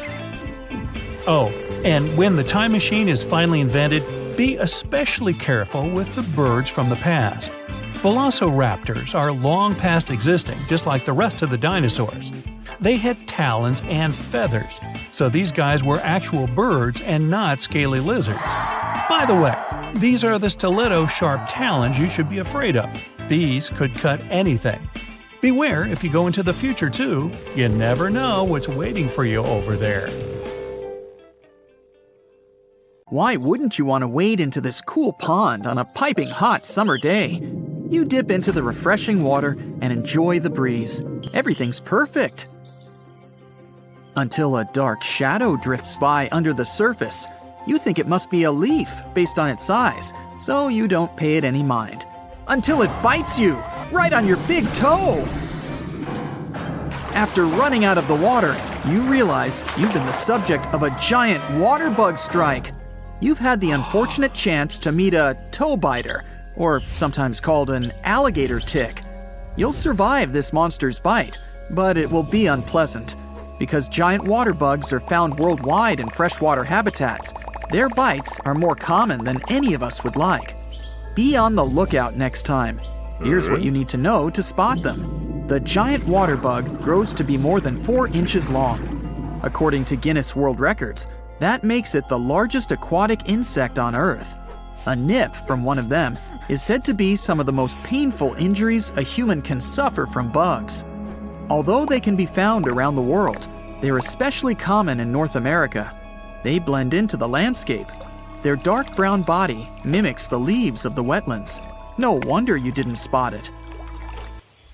They're predatory by nature, usually after small fish, tadpoles, and other insects. But they've also been known to take down bigger prey, like snakes and even turtles. Good thing you're much bigger than a turtle.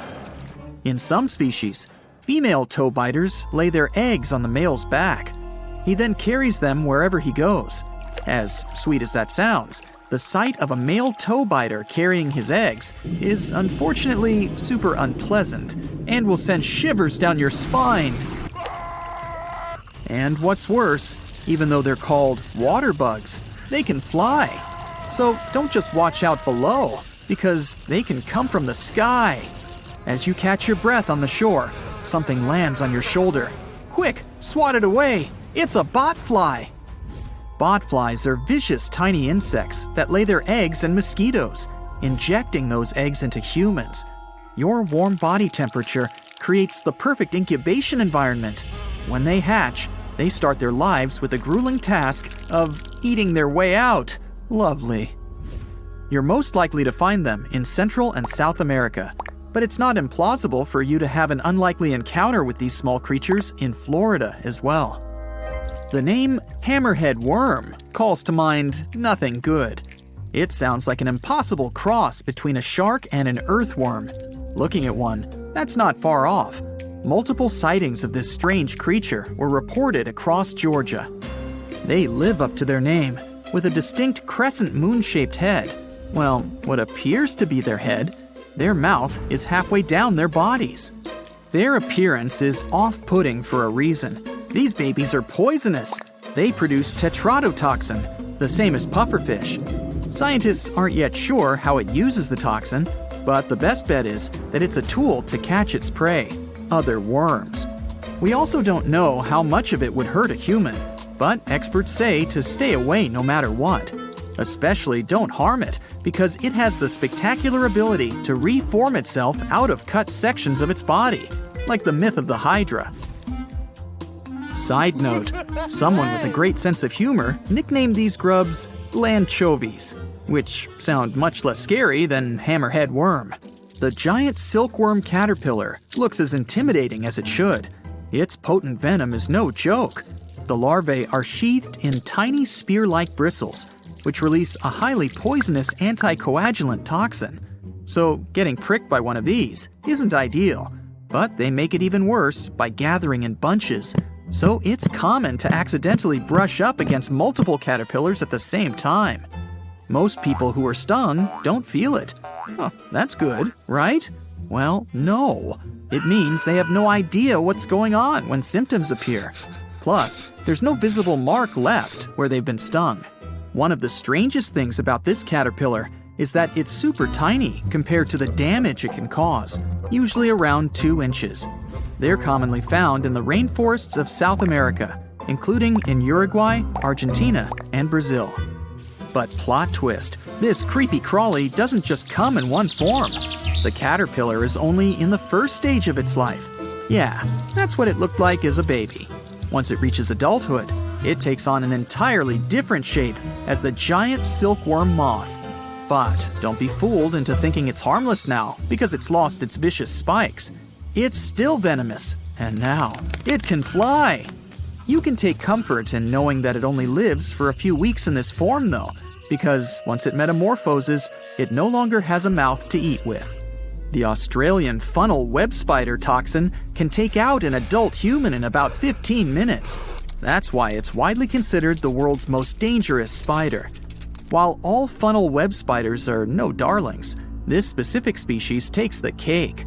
They're relatively large and aggressive, with rear-facing fangs capable of piercing through your fingernails. The males often wander into human-populated areas in search of mates and are much more likely to cause harm. They make their burrows in cool, sheltered areas, such as under rocks and inside rotting logs. Worst of all, they're commonly found in shrubs and rock groups in suburban districts. If you're not from Australia, you can feel relief since they're exclusively native there. If you are from Australia, pay close attention to your surroundings, and if you see one of these, stay far, far away. A word of good news, an anti-venom was developed in 1981. Still, it's best to steer clear. Down on the bottom of the ocean in tropical areas, you might spot a beautifully patterned shell like this one. They come in all colors and sizes and look like tiny pottery vases made by little underwater potters. If you're like me, your instinct might be to reach out and pick it up and take it home as a souvenir. That's the last thing you ever want to do. This isn't just any old shell. It's the home of a cone snail. If that name doesn't strike fear into your heart yet, it will soon. Like most snails, the cone snail is slow, but it makes up for it with calculated moments of dangerous swiftness. They're predatory, seeking out other snails, fish, and marine worms. They sense potential food nearby using their nose and deploy a sharp needle-like proboscis to spear their prey. The harpoon-like beak is strong enough to penetrate fabric, even reinforced diving gloves. If you're a human, and I sure hope you are, you're not the cone snail's ideal meal.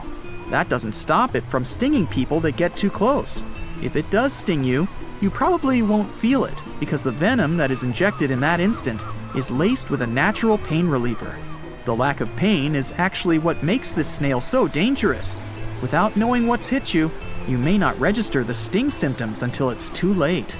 So, if you see a pretty shell, stay safe by leaving it be.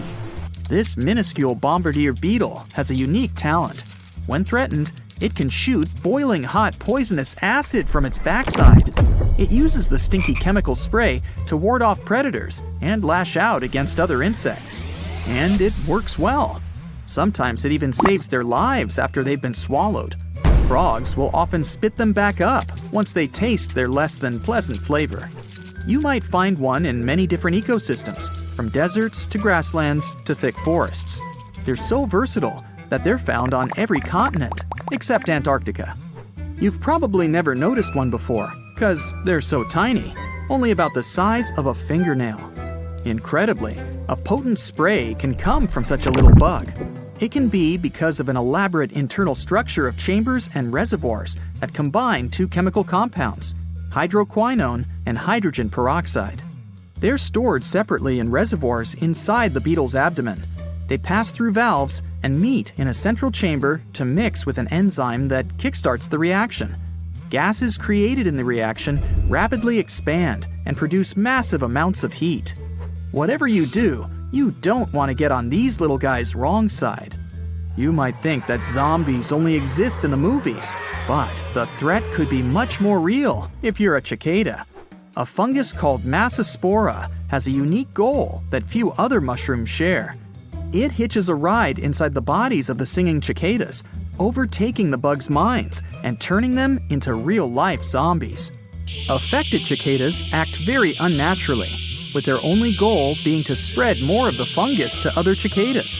The scariest part is that the insects stay fully functional the entire time, showing no sign that they've been taken over, besides their strange behavior, until it's too late.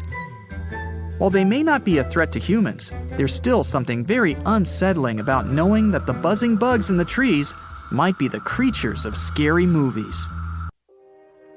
So, you're at home, enjoying your evening tea under a warm blanket, when all of a sudden you see a huge, no, enormous mosquito.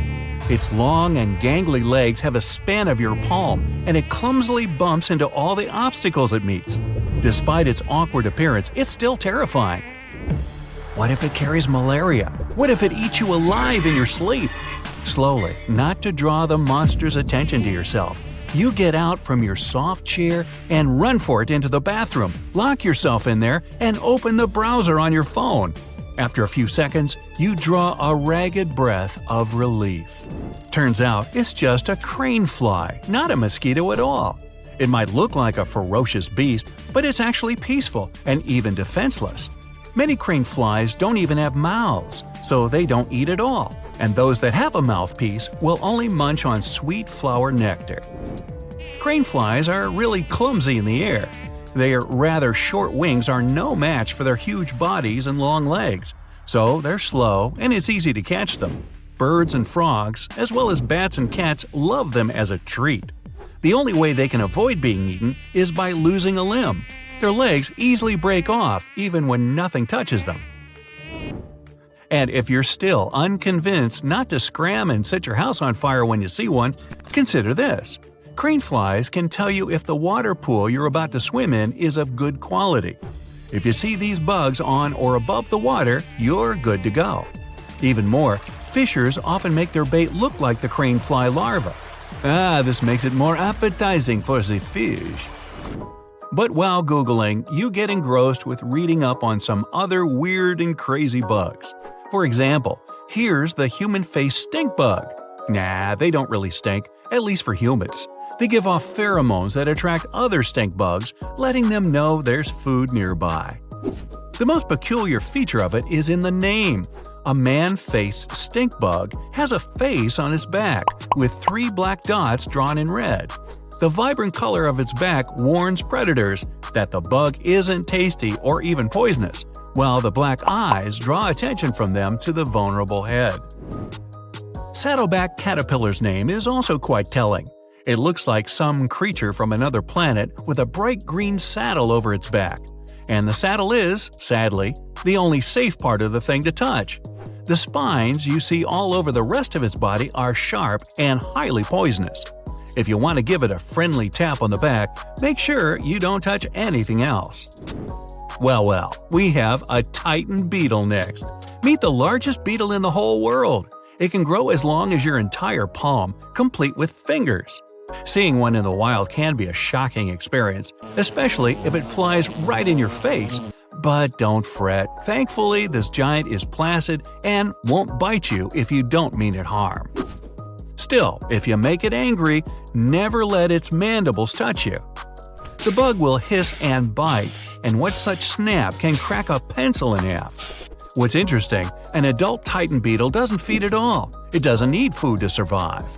As a larva, it gets enough energy to keep it well-nourished even when grown up. Ooh, I'd love that ability. An even more menacing-looking bug is a giant weta. Living in New Zealand, these cricket-like creatures look like someone forgot to lock the portal to the infernal. A massive, beefy body with 6 thorny legs, long alien-looking antennae, and big mandibles that just might cut steel. Well, in fact, these giant insects are quite peaceful and won't bite unless provoked. And even if they do, it's not as bad as you might think. There are videos with wetas biting hands of people holding them and doing no harm at all. So don't let it scare you, even though such an insect might weigh more than a full-fledged sparrow.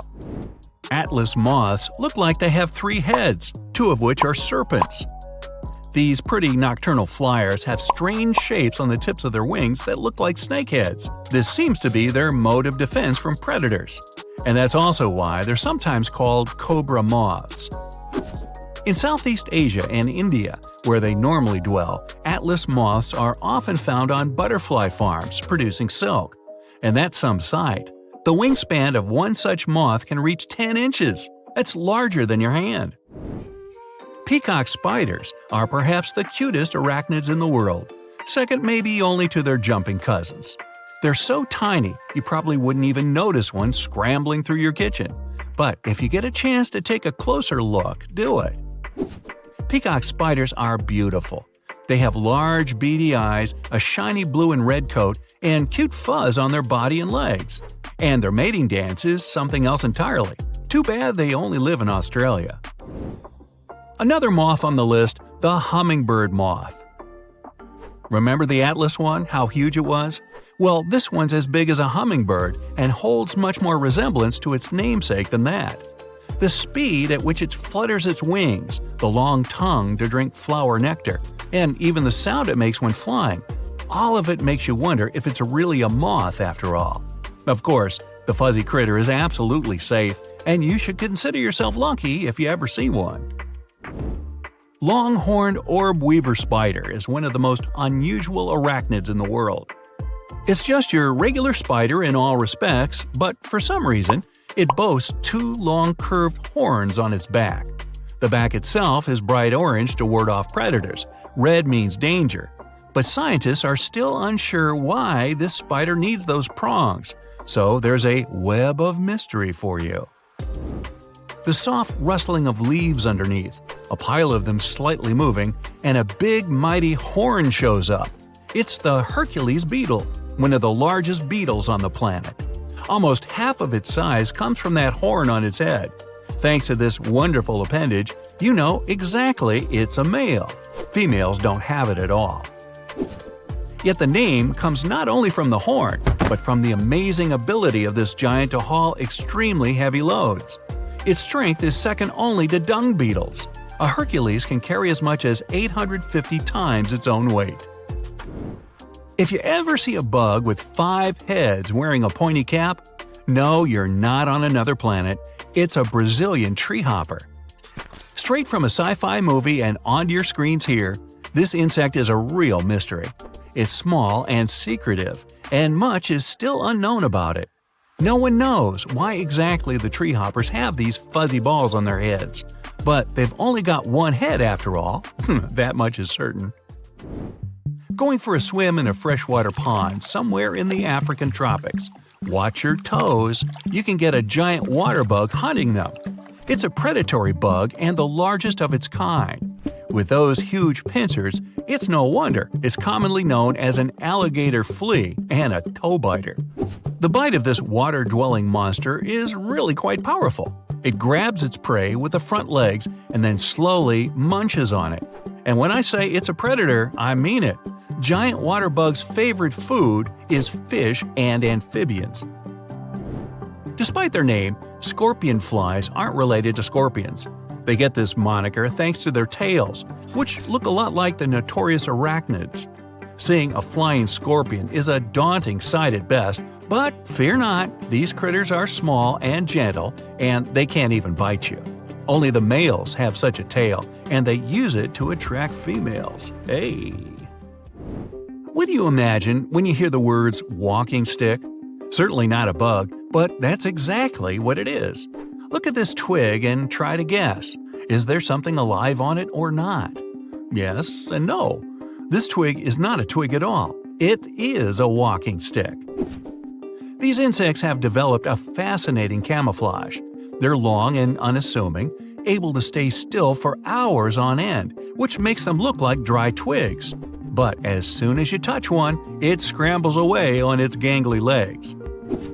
Thanks to their appearance, predatory birds often miss walking sticks in the dense foliage, and their Australian kin give off a pleasant scent, something like peanut butter. Ooh, yum. You turn on the faucet in the kitchen sink when suddenly you hear a loud creak from below. Alarmed, you quickly turn off the water, but the creak repeats, this time from somewhere to your left.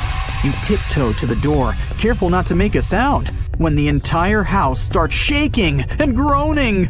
Terrified, you run outside, and just as you turn around in your front yard, you see your lovely home fall apart. You walk to the pile of debris that used to be your house and inspect it to find out what could have happened. And then you see it, a giant swarm of insects flying over the crumbling remains. And you remember, you've seen them in and out of your home for years, but didn't pay attention. If you had, you would have known that they were flying carpenter ants, and your house had been in danger for a long time. Carpenter ants only fly for a short period of time in late spring or early summer, when the weather conditions are good enough. It's their mating season. At this time, they fly in swarms around the house and are most visible. During the rest of the year, they behave almost like normal ants, hiding inside the holes and nooks of the house. And I say almost because they do one thing that's harmful to you. They basically eat your home from the inside. Carpenter ants, as the name implies, like wood a lot. Moist or rotting wood is their first choice. It's easier to chew through to make their tunnels. But if they encounter a good and sturdy piece of wood, they won't stop either. It'll just hold them for a bit longer. As the tunnel system grows, more ants appear from the eggs their queen lays her entire life. And after a few years, the colony consists of thousands, if not millions, of ants, while your house looks like a piece of cheese, with you none the wiser. When the flying ants appear, it's a sign that the colony has already grown to an enormous size, and your home is in grave danger. Most likely, there's a whole ant palace underneath your house, and within all its wooden parts, from walls to the roof. Just a few years more, and the structural damage will become too much, leading to disaster. So if you see swarms of flying insects inside your home, call pest control immediately. The bullet ant is the largest of all the ant species.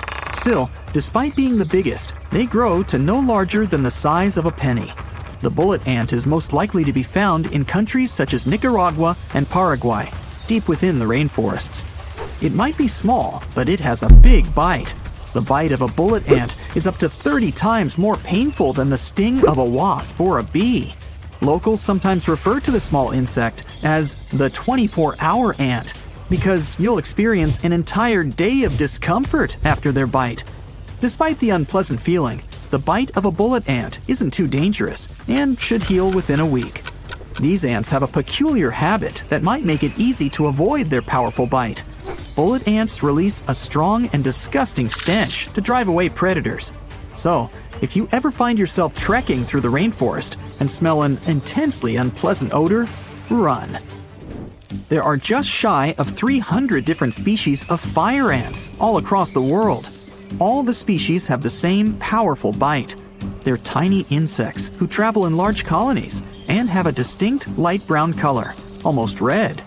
Fire ants are most commonly found in the United States and are attracted to food. They tend to crash a lot of picnics that they're not invited to. Fire ant bites are incredibly itchy, but not very dangerous. Running the bites under some cold water should help to soothe the itchiness, and the bite should go away in a week or so. If you have a more severe reaction than itchiness, make sure to seek urgent advice from your doctor. Now, velvet ants aren't ants at all.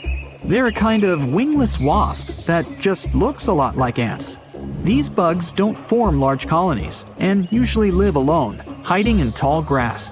This behavior has given them another nickname, cow ants, because when a cow is grazing nearby, it might step on a velvet ant and get a painful bite in return. Humans also get bitten sometimes, especially if they walk barefoot. Velvet ants are venomous, but their venom is less potent than that of bees, so it's not really dangerous. Still, the pain from such a bite is serious, and if you want to squash this bug, good luck. They have an unusually tough carapace that protects them from other stinging insects and even birds. Termites are the scare of all things wooden, and of ants too. When ants encroach on their territory, termites go out of their notorious mounds and give back more than they receive. The insects are basically blind, but their heads are equipped with natural spitfire. They spit acid at their foes, driving them away quicker than they got there. Don't even think of getting your fingers in the way of that acidic stream. It's a really unpleasant feeling. Speaking of spitting, bombardier beetles are the best at that. The look of this bug is menacing enough itself, but when it feels threatened, it will give out a loud pop and spray the enemy with boiling hot liquid.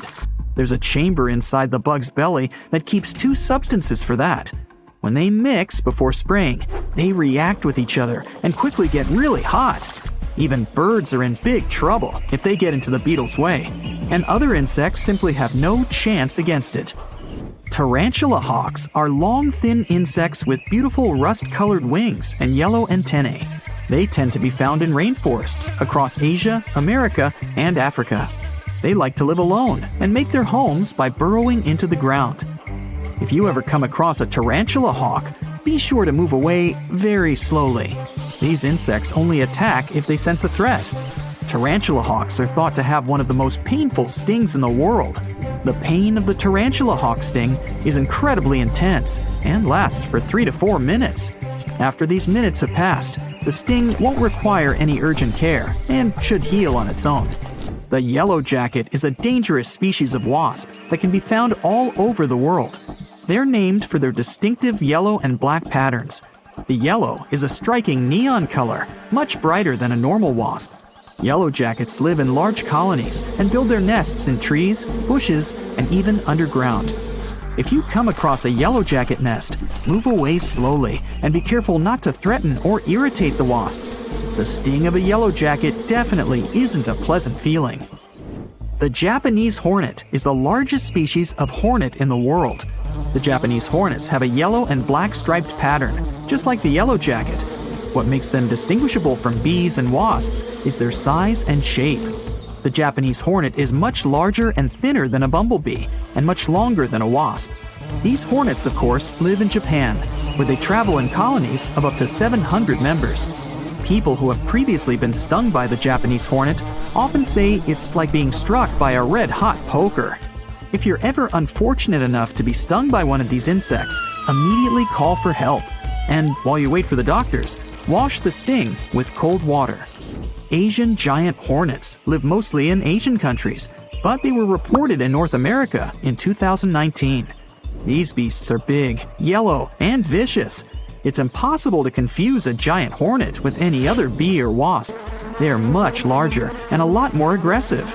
But the worst thing about them is their stinger, which is more than 3 times longer than that of a honeybee. The stinger contains a really potent venom, and several stings from an Asian giant hornet can bring down even a large animal, and human too.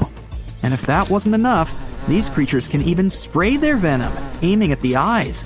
Needless to say, that's an unforgettable experience. Okay, let's admit it, all centipedes are terrifying, and perhaps one of the most horrible species is a Texas red-headed centipede. First of all, it looks like it's ascended from your deepest, darkest nightmares. A black-sectioned body, dozens of yellowish legs that look more like claws, and a red head with 2 long prongs. That's a picture enough to make me run for it in a split second. Being pretty large, these crawlers have a voracious appetite, munching on toads, lizards, and an occasional rat. Sometimes, when desperate, they can even catch a bat right in the middle of a flight. And of course, red-headed centipedes are venomous, fitting for such an appearance. Luckily, they're not interested in humans, and that's mutual. You're walking along the riverbank. It's quiet, save for the water's peaceful burbling. The hot Georgia sun beats down on your neck. That's when you notice something strange on the ground. Looks like a quarter-sized black coin with a weird pattern on it. You bend over for a closer look. Is it a coin? This thing looks like an ancient seal with a symbol carved in it. It's probably from some long-lost civilization. You could sell it and make a fortune. You crouch down on one knee to pick up your newfound treasure. As soon as your finger touches it, you pull your hand back as fear wells in your gut. It's hairy. You go to pick it up again, digging your nails in the dirt around it to pull it out of the ground. That's when it moves. Your heart jumps in your throat. It's pounding so hard you can feel it in your head. The fear turns to horror when the coin wiggles its way out of the ground. It's no ancient treasure, it's a huge spider. A ravine trapdoor spider, to be precise. This hard, coin-looking growth on the back of its body serves as a shield. The 8-legged terrors burrow into the ground and plug it like a cork, so hungry enemies can't get to them. Or, giant confused humans like you. The spider is venomous, but its bite isn't toxic to humans. Whew, lucky you. But I didn't say you wouldn't feel it. Best stay away from those sizable pincer-like fangs. Ow! Well, so much for your riches. Perhaps fortune awaits you in Mexico's Baja California peninsula. You're walking on dried-up ground when you notice a long white stripe up ahead. You get closer. Oh, looks like a super long worm, you think to yourself. But it doesn't move like any worm you've ever seen. That's when you see it has arms and a head. This pale creature with black beady eyes is a Mexican mole lizard. It lives in the ground where all its dinner of insects and termites hang out. It rarely comes out, so you're pretty lucky to have seen this bizarre reptile. Now you're in a rainforest in northeastern Australia. Ahead, half hidden among the trees, you notice something large and round. This mysterious figure lying on the ground is covered in black hair. At first, you think it's a bear curled up sleeping. But that wouldn't make any sense. There are no bears down under. You're getting closer when a twig snaps under your foot. The thing hears you and springs to its legs. It turns to you, and you now see this is a bizarre and beautiful bird. That black hair is actually a thick coat of long, fine feathers. This formidable fowl has a bright blue head with a large horn on top. It stands on two powerful legs with a dagger-like claw on each foot that can be as long as your hand. Take away those feathers, and you might mistake this thing for a velociraptor. But it's actually a cassowary, the most dangerous bird in the world. It could jump straight over your head if it wanted to, definitely high enough to kick you in the chest. And its blows are strong enough to break bone, not to mention that claw that can cut through anything like butter. This bird was made to hunt and avoid being hunted. Don't even consider running away, not unless you too can sprint over 30 miles per hour. Diving into that lake over there won't save you either. This bird is an excellent swimmer. Best just to back away slowly and hope it doesn't come after you. Another creature that proves it's best to keep your hands to yourself is the panda ant. The naming is obvious. It's black and white and furry like the beloved bamboo-chewing bear. This furry little bugger lives in the forests of Chile. But don't go to pet this fluffy little ant. What you're looking at is no ant at all. It's a species of wasp. That black and white coloring serves one purpose – to warn others of this insect's powerful sting. And if that doesn't make you back away, the wasp will let out a squeaking sound. You're walking down the beach toward the water, but something feels different today. The water is bright green, and your nose gets filled with a recognizable pungent stench of rotting eggs. Should you probably come closer to check this unusual phenomenon? Stop right now until it's too late. What you see is called a harmful algal bloom, also called algae bloom, and approaching it is a very bad idea. This bloom contains algae that can produce dangerous toxic gases. That's what makes previously popular touristy places deserted and outright treacherous. You can come to a sea or lake beach and spot something that looks like blue-green foam floating on or just beneath the surface of the water. Or it may resemble streaks of bright green paint. Some blooms, called red tides, can color the water brown or red. Anyway, once you notice something like that, try to stay away. Keep in check that curiosity of yours, and don't go exploring. When algae decompose, pockets of toxic hydrogen sulfide gas are trapped under the crust. If you unknowingly step on such a pocket, you'll set the gas free and can accidentally inhale it. It's enough to say that this is likely to end tragically. On some beaches, bulldozers pile up the algae into dump trucks and bring it to special centers. There, workers dry the seaweed and get rid of it. But sometimes, these centers have to be temporarily closed. Algae mixed with sand and mud smells so awful that local people can't sleep at night because of the stench. There are 3 types of dangerous algae that can gather into harmful algal blooms: cyanobacteria, dinoflagellates, and diatoms. All of them are made up of minuscule floating life forms that use sunlight to create their own food. The blue-green algal blooms are caused by cyanobacteria. They produce dangerous toxins that destroy nerve tissue. It can get so bad that water treatment plants might be unable to get rid of the toxin. Then, local people are recommended not to use tap water. Dinoflagellates and one diatom species are responsible for creating red tides. They occur mostly in ocean bays. For a red algal bloom to form, the water has to be warm, salty, and rich in nutrients. Such blooms release a huge amount of different toxins. In Texas, red tides used to happen once in a decade. Now they occur every 3 years. In Florida, red algal blooms appear every year. Long, skinny diatoms can also produce toxic substances harmful to people. Even worse, if some shellfish, like razor clams, eat a lot of this plankton, they become toxic too. That's why cooking them for dinner can lead to a disaster. It's one of the reasons why marine waters are usually monitored. If toxin levels become too high, beaches get closed for shellfish harvesting. Harmful algal blooms can last for several days to a couple of months. They rid the water of oxygen, causing marine life to disappear. But it gets even worse when microbes start to decompose the algae at the end of the bloom. They consume even more oxygen in the process, and no fish can survive it. This creates huge areas of water almost totally devoid of oxygen and any kind of plant or animal life. Harmful algal blooms appear in the regions with too many nutrients in the water, and the most common of these nutrients comes from agriculture and other industries. Plus, winter monsoons have become warmer and now carry more moisture. This allows algae to gather in huge blooms. Some of them get so gigantic that the thick green swirls can be seen from space. Not all algal blooms are harmful though. Some of them just add a terrible taste to the water, change its color, or produce revolting smells. Unfortunately, you won't be able to tell toxic algae from totally harmless kinds, judging only by their appearance. Algae aren't the only organisms that look deceitfully harmless. Here are other marine inhabitants you should never ever touch. The Urukangee jellyfish, found in Australia, looks tiny and totally innocent. But appearances are deceitful, and this baby, the size of a human thumbnail, is actually lethal. During stinger season, which lasts from November to May, tons of beaches get closed because of these itsy-bitsy creatures. What makes the jellyfish particularly dangerous is their miniature size. You will simply fail to notice one while swimming. Oops. The blue-ringed octopus looks not just harmless, it's breathtakingly beautiful. But don't let the looks fool you.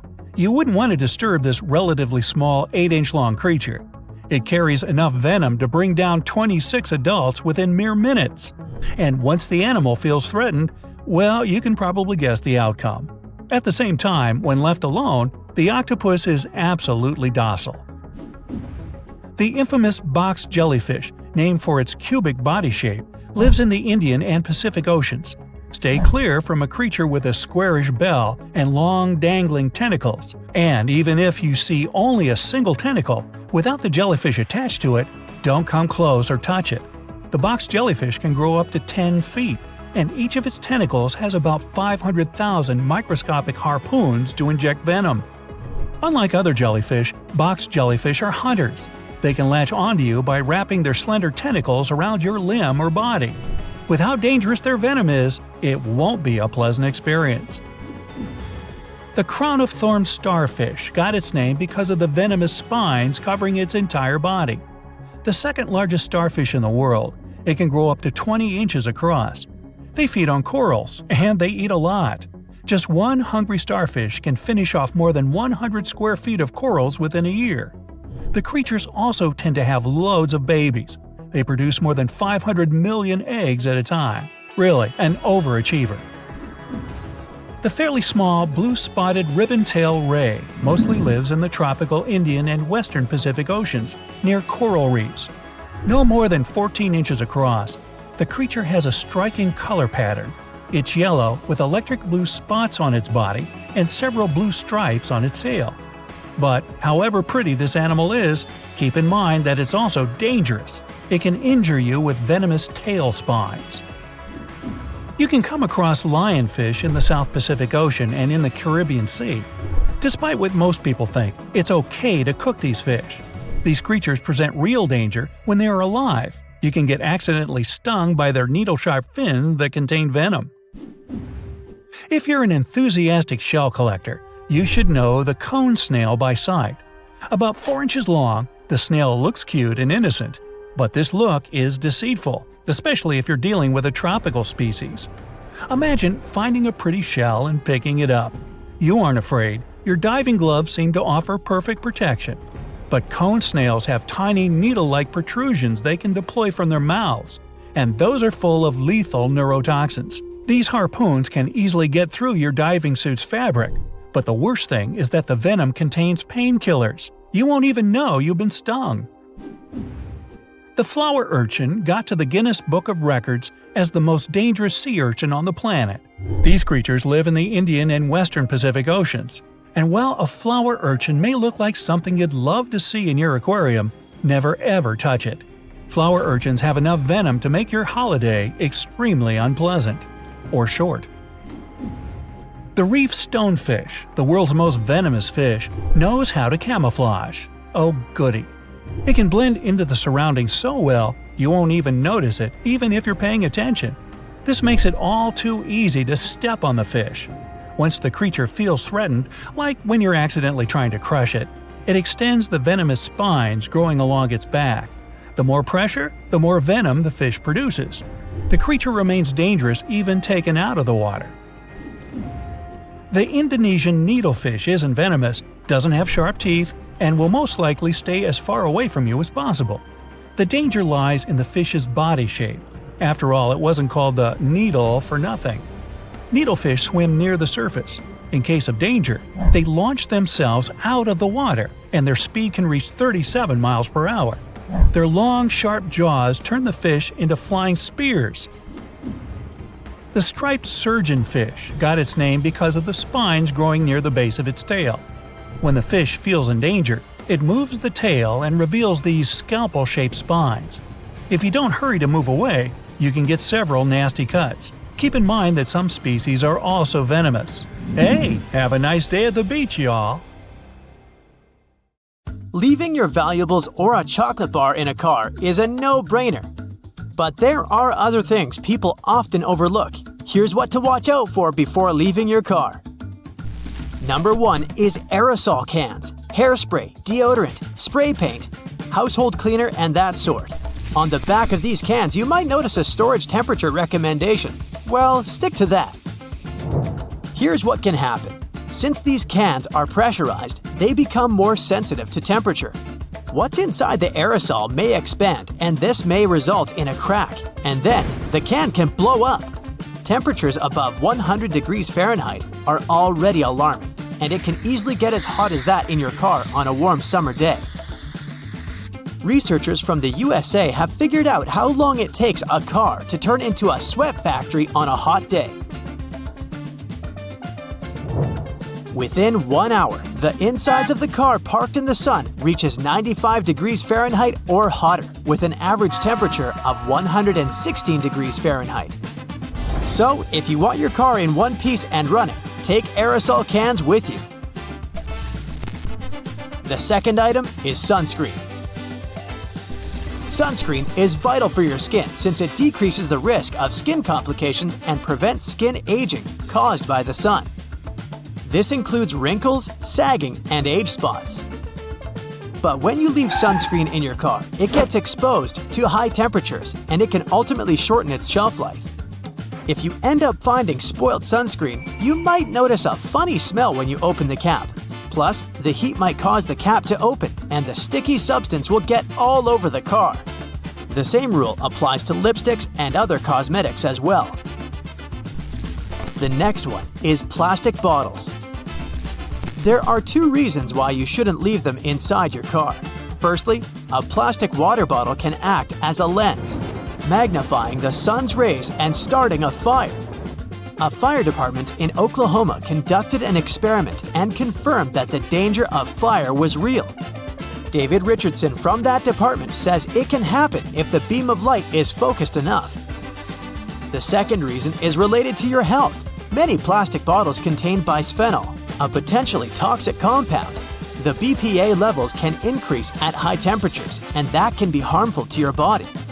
There's a chance that this chemical can get into your drink after you leave the bottle inside the vehicle. Oh, and batteries. They can lose their capacity to work at full power when they're left abandoned in the car. You can buy a new pair and fix this problem, but it won't be as easy to solve the problem of leakage or a rupture. It can be bad for your health because battery acid is dangerous when inhaled and highly corrosive. The reason for leakage is again related to high temperatures. Battery manufacturers recommend keeping their products at room temperature. This fact is partially related to batteries. It's about electronics. Have you ever realized how hot your phone can get when it's exposed to the sun? You're driving, and let's say, looking at the GPS on your phone. Even in this situation, your phone can heat up. What will happen to it after hours of sun exposure? Phone companies are strongly against customers leaving their devices in vehicles because they might shut down, get damaged, or, boom! Personal belongings are another priority on the list. A wallet or a handbag may come to one's mind first. Yet, a passport or even some change you leave near the passenger seat is sometimes enough to attract a thief. Better to keep such stuff out of sight, for example, by storing it in the trunk instead of leaving it in the back seat. Number 7 is also related to theft. Life can be too hectic sometimes, and it's understandable if you can't clean your car frequently. But leaving garbage in the car is another mistake. Thieves tend to search for messy-looking cars. They think that the owner doesn't use such a vehicle frequently. How about plants? I know it isn't that common to keep plants in the car on a daily basis, but sometimes you need to move them. The heat inside the vehicle can easily dehydrate the poor thing. Medications are another thing you shouldn't keep in the car for too long. The constantly changing temperatures inside the vehicle can decrease the effectiveness of your pills. Authorities recommend keeping most medications at 59 to 77 degrees Fahrenheit in a cool and dry place. Important documents that contain your personal data shouldn't be left in the vehicle either. Some examples of such documents are tax forms, financial statements, and school transcripts. A thief could commit fraud or identity theft using this valuable information. And there's also food and drinks. Experts recommend not leaving groceries or leftovers in a warm car for more than 2 hours, or only an hour when it's over 90 degrees Fahrenheit. The same rule applies in the winter too. Canned foods, for example, have a high risk of going bad. If a can of sweet peas, let's say, gets frozen in the car, the effect will be similar to what would happen to soda. Let it thaw in the refrigerator instead of leaving it at room temperature. If the product doesn't look or smell normal, throw it away in a place where not even an animal can find it. Don't try to taste it, just trust your senses. If the item seems rusted or there are some cracks in the can, it should end up in the trash too. Eggs are another example. Normally, eggs shouldn't be frozen. But let's suppose you forgot one grocery bag in the trunk of the car, and the weather was so cold at night that the eggs got frozen. Keep the eggs in the refrigerator before use. They should be hard-cooked. It's your only option. You see, freezing causes the yolk to become thick and syrup-like. It loses that natural flow and doesn't mix well with other ingredients. You shouldn't leave your pets alone in the car, obviously, and not just because of a potential rise in temperature. They will feel uncomfortable without you, their best friend, accompanying them. In their frustration, they might do something to get noticed, which can be, for example, ruining the interior of the vehicle. Now let's return to the winter season again. If possible, keep the gas tank of your car over half full. This can prevent the fuel lines from freezing. It also makes it easier to start the engine and hit the road in the morning. While keeping an eye on the fuel bar, it might be a good idea to glance at the tire pressure too. The cold can result in tire pressure drops. Not only high, but also low temperatures can damage some items. A good example is paint cans. They should be quickly taken out of the vehicle in the winter. The ingredients in the paint can experience expansion, separation, and clumping due to the cold. In other words, you won't be able to use this paint anymore. Weather also affects wooden musical instruments like violins or guitars. Changes in temperature and humidity can cause wooden instruments to warp, crack, or split. Glasses get affected by fluctuating temperatures too. In a hot car, plastic frames can bend. Or plastic can become brittle when it's very cold. This makes glasses prone to breaking. Don't leave house keys and garage door openers inside the car. This is an everyday practice for many people, but it's risky. They can get into the wrong hands. To listen to music, most people connect their phones to the car or listen to the radio. CDs are getting less and less used these days, but don't leave them in the car anyway. They might get warped, and you won't be able to use them anymore. Can you think of any other items you shouldn't leave in the car? It happens every 43.8 seconds. I'm talking about car theft in the USA. Yep, every minute someone loses their precious vehicle to crooks. If you want to learn more about these heartbreaking stats, here you go. Over 800,000 car thefts were reported in the US in 2020 alone, and Ford pickups win the award for the Crook's Choice, since it was the one most frequently stolen. Also, New Year's Day had the most thefts. Seems like we all need to keep an eye out for our cars. First things first, it's very unlikely that someone may steal your car while you're on the move, but once you park it, it gets way easier. So, you need to park responsibly. Yeah, sometimes you might need to walk a bit more, but it's worth it if it means leaving your car in a well-lit place. Improperly parked cars are often taken away by tow trucks. Turns out, not all of them are real. So, should you ever see one near your car, check whether it's real or fake. A real tow truck should at least have some branding on it, and its crew should be wearing a uniform. Remember I told you it's not that easy to steal your car while you're on the move? Sorry, but that's only partially true. Carjackers don't really care about the fact that you're sitting in your car. The trick here is simple. Even if you're inside your vehicle, always make sure to lock your doors. Carjackers often have shady schemes of how to lure car owners out of their vehicles. They may even set up a trap and sort of stage a car accident. So even if you see that your car has been bumped from behind, don't rush out of it instantly to check on it. Just wait a little bit to pull over. Make sure the place where you stop is safe and there are people around you. In case you get suspicious, it's better to call the police. If you're ready to shell out some money to protect your car, here's some info. You can install a remote car starter. It's not just a great thing for those who live in colder climates and who need to start their car beforehand.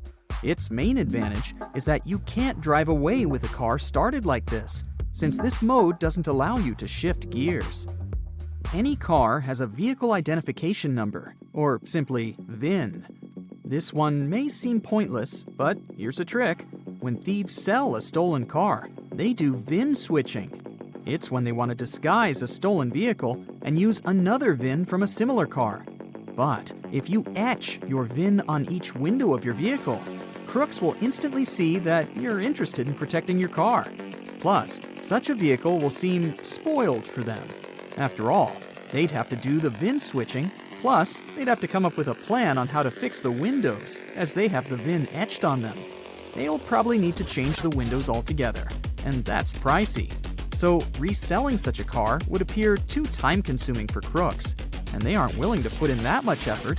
Come on, these guys don't even work. They're way too lazy to deal with those windows.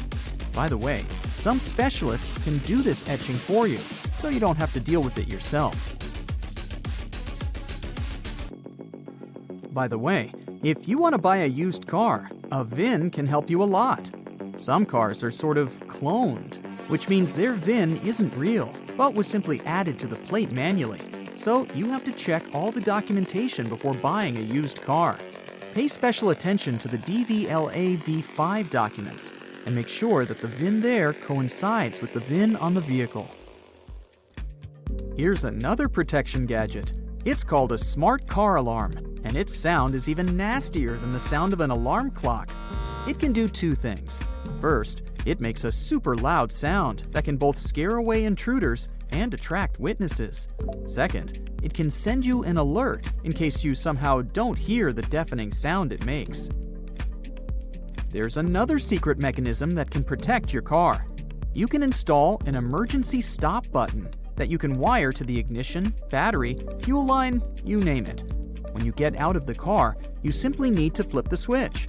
Even if crooks steal your keys somehow, it won't help them. They need to find the switch to start the car first, and it's up to you where to hide that switch. We all know that the more security you have in your car, the better. Crooks don't like to mess with technologies, and the statistics prove it. Tesla, along with other high-tech cars, were the least stolen ones over the last few years. However, modern doesn't mean safe and crook-proof. Many cool vehicles have engine management diagnostic ports. Sounds super convenient, but there's a downside. These ports can help unlock and even start the vehicle.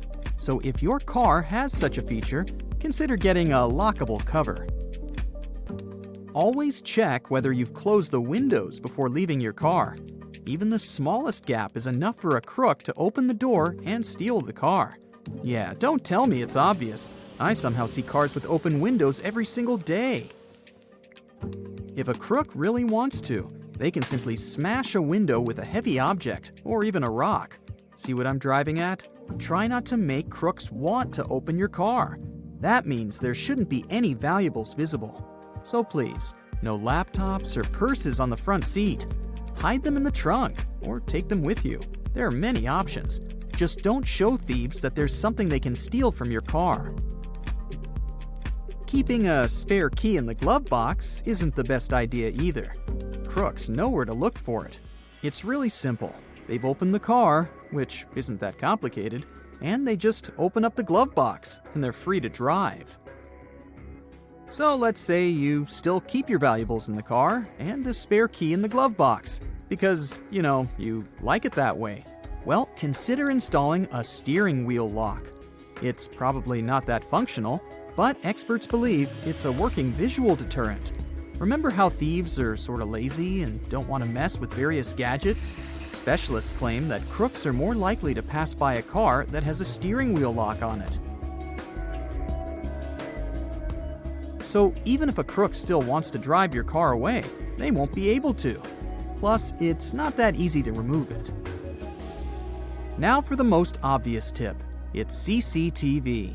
There's a variety of such cameras today. They have night vision modes, people detection functions, and really high resolution. Literally anything you might need. A real camera can help you watch your car 24/7.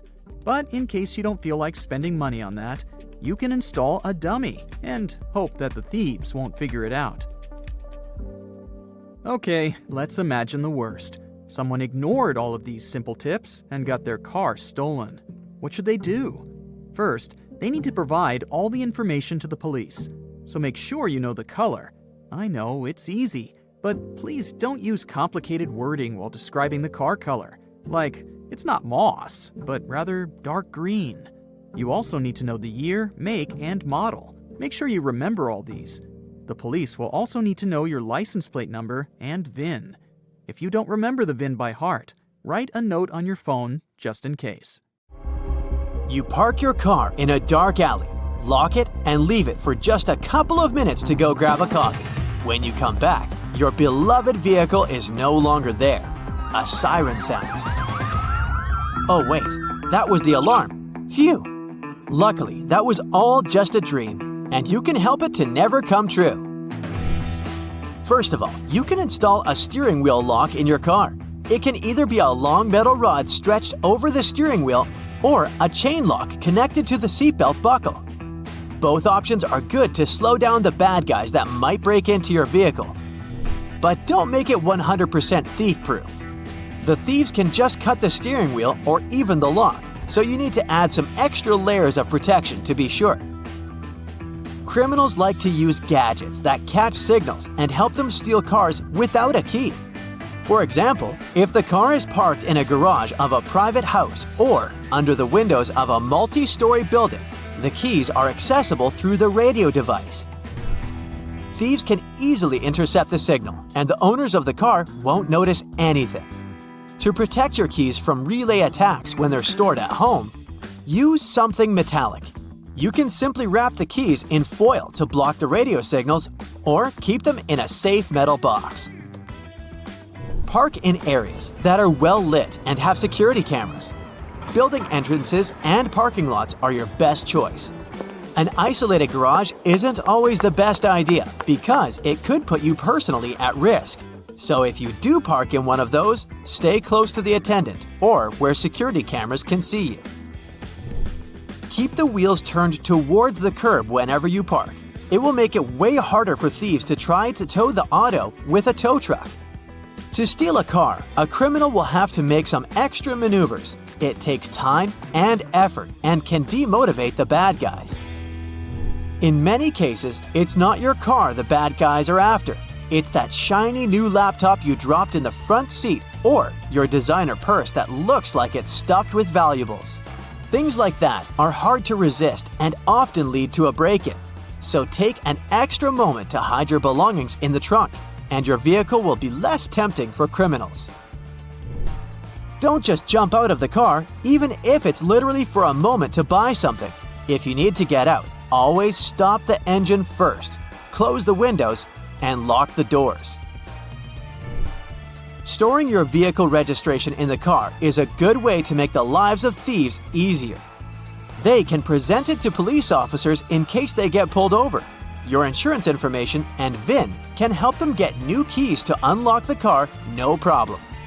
If you aren't the only person using the car, find some secret place to hide the registration and only tell the people you trust 100% about it.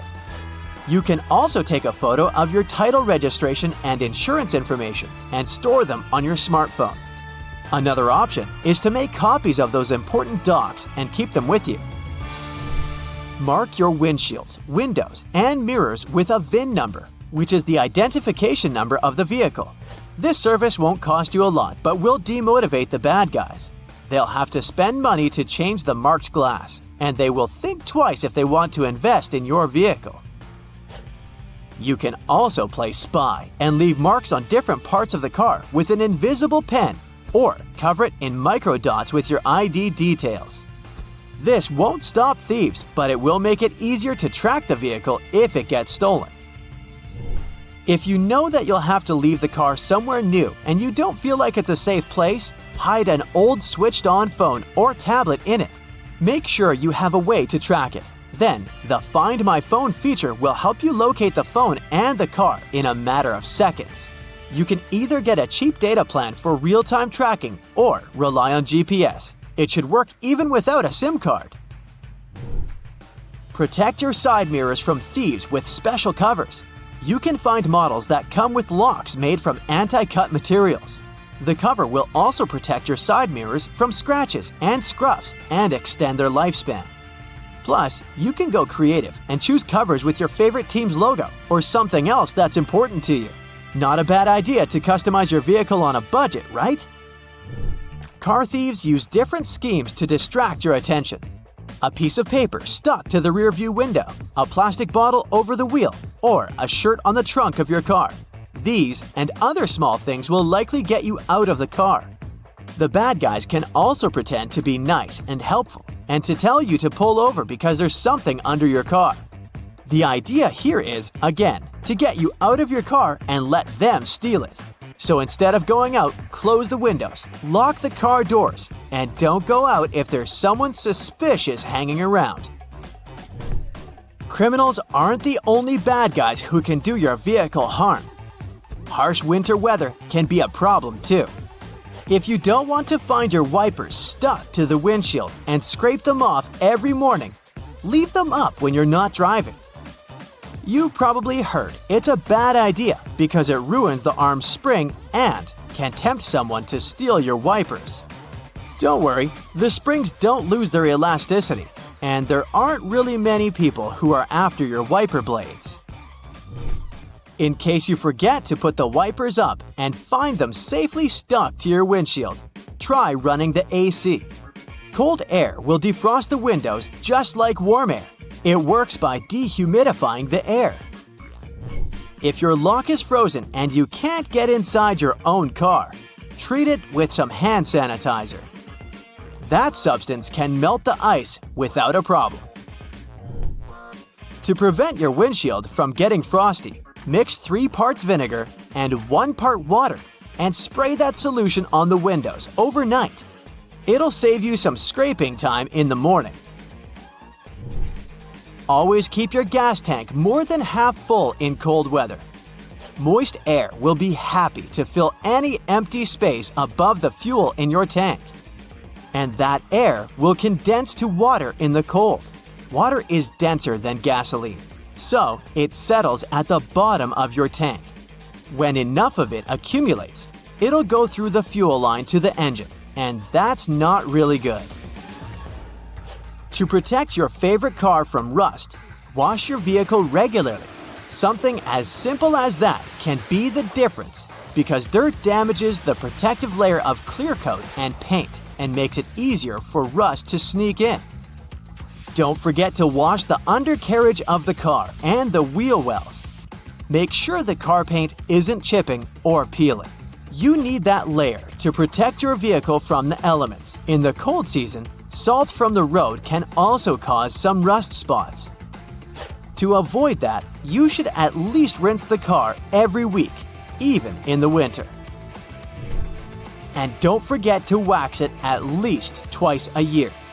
That's another good way to keep your paint looking good as new and protect it from UV rays. One more thing is to keep the inside of the car clean. If you spill something inside, always mop up the liquid. You don't want it to seep further and hit the metal parts. This is exactly how rust forms. That's it for today. So hey, if you pacified your curiosity, then give the video a like and share it with your friends. Or if you want more, just click on these videos and stay on the bright side.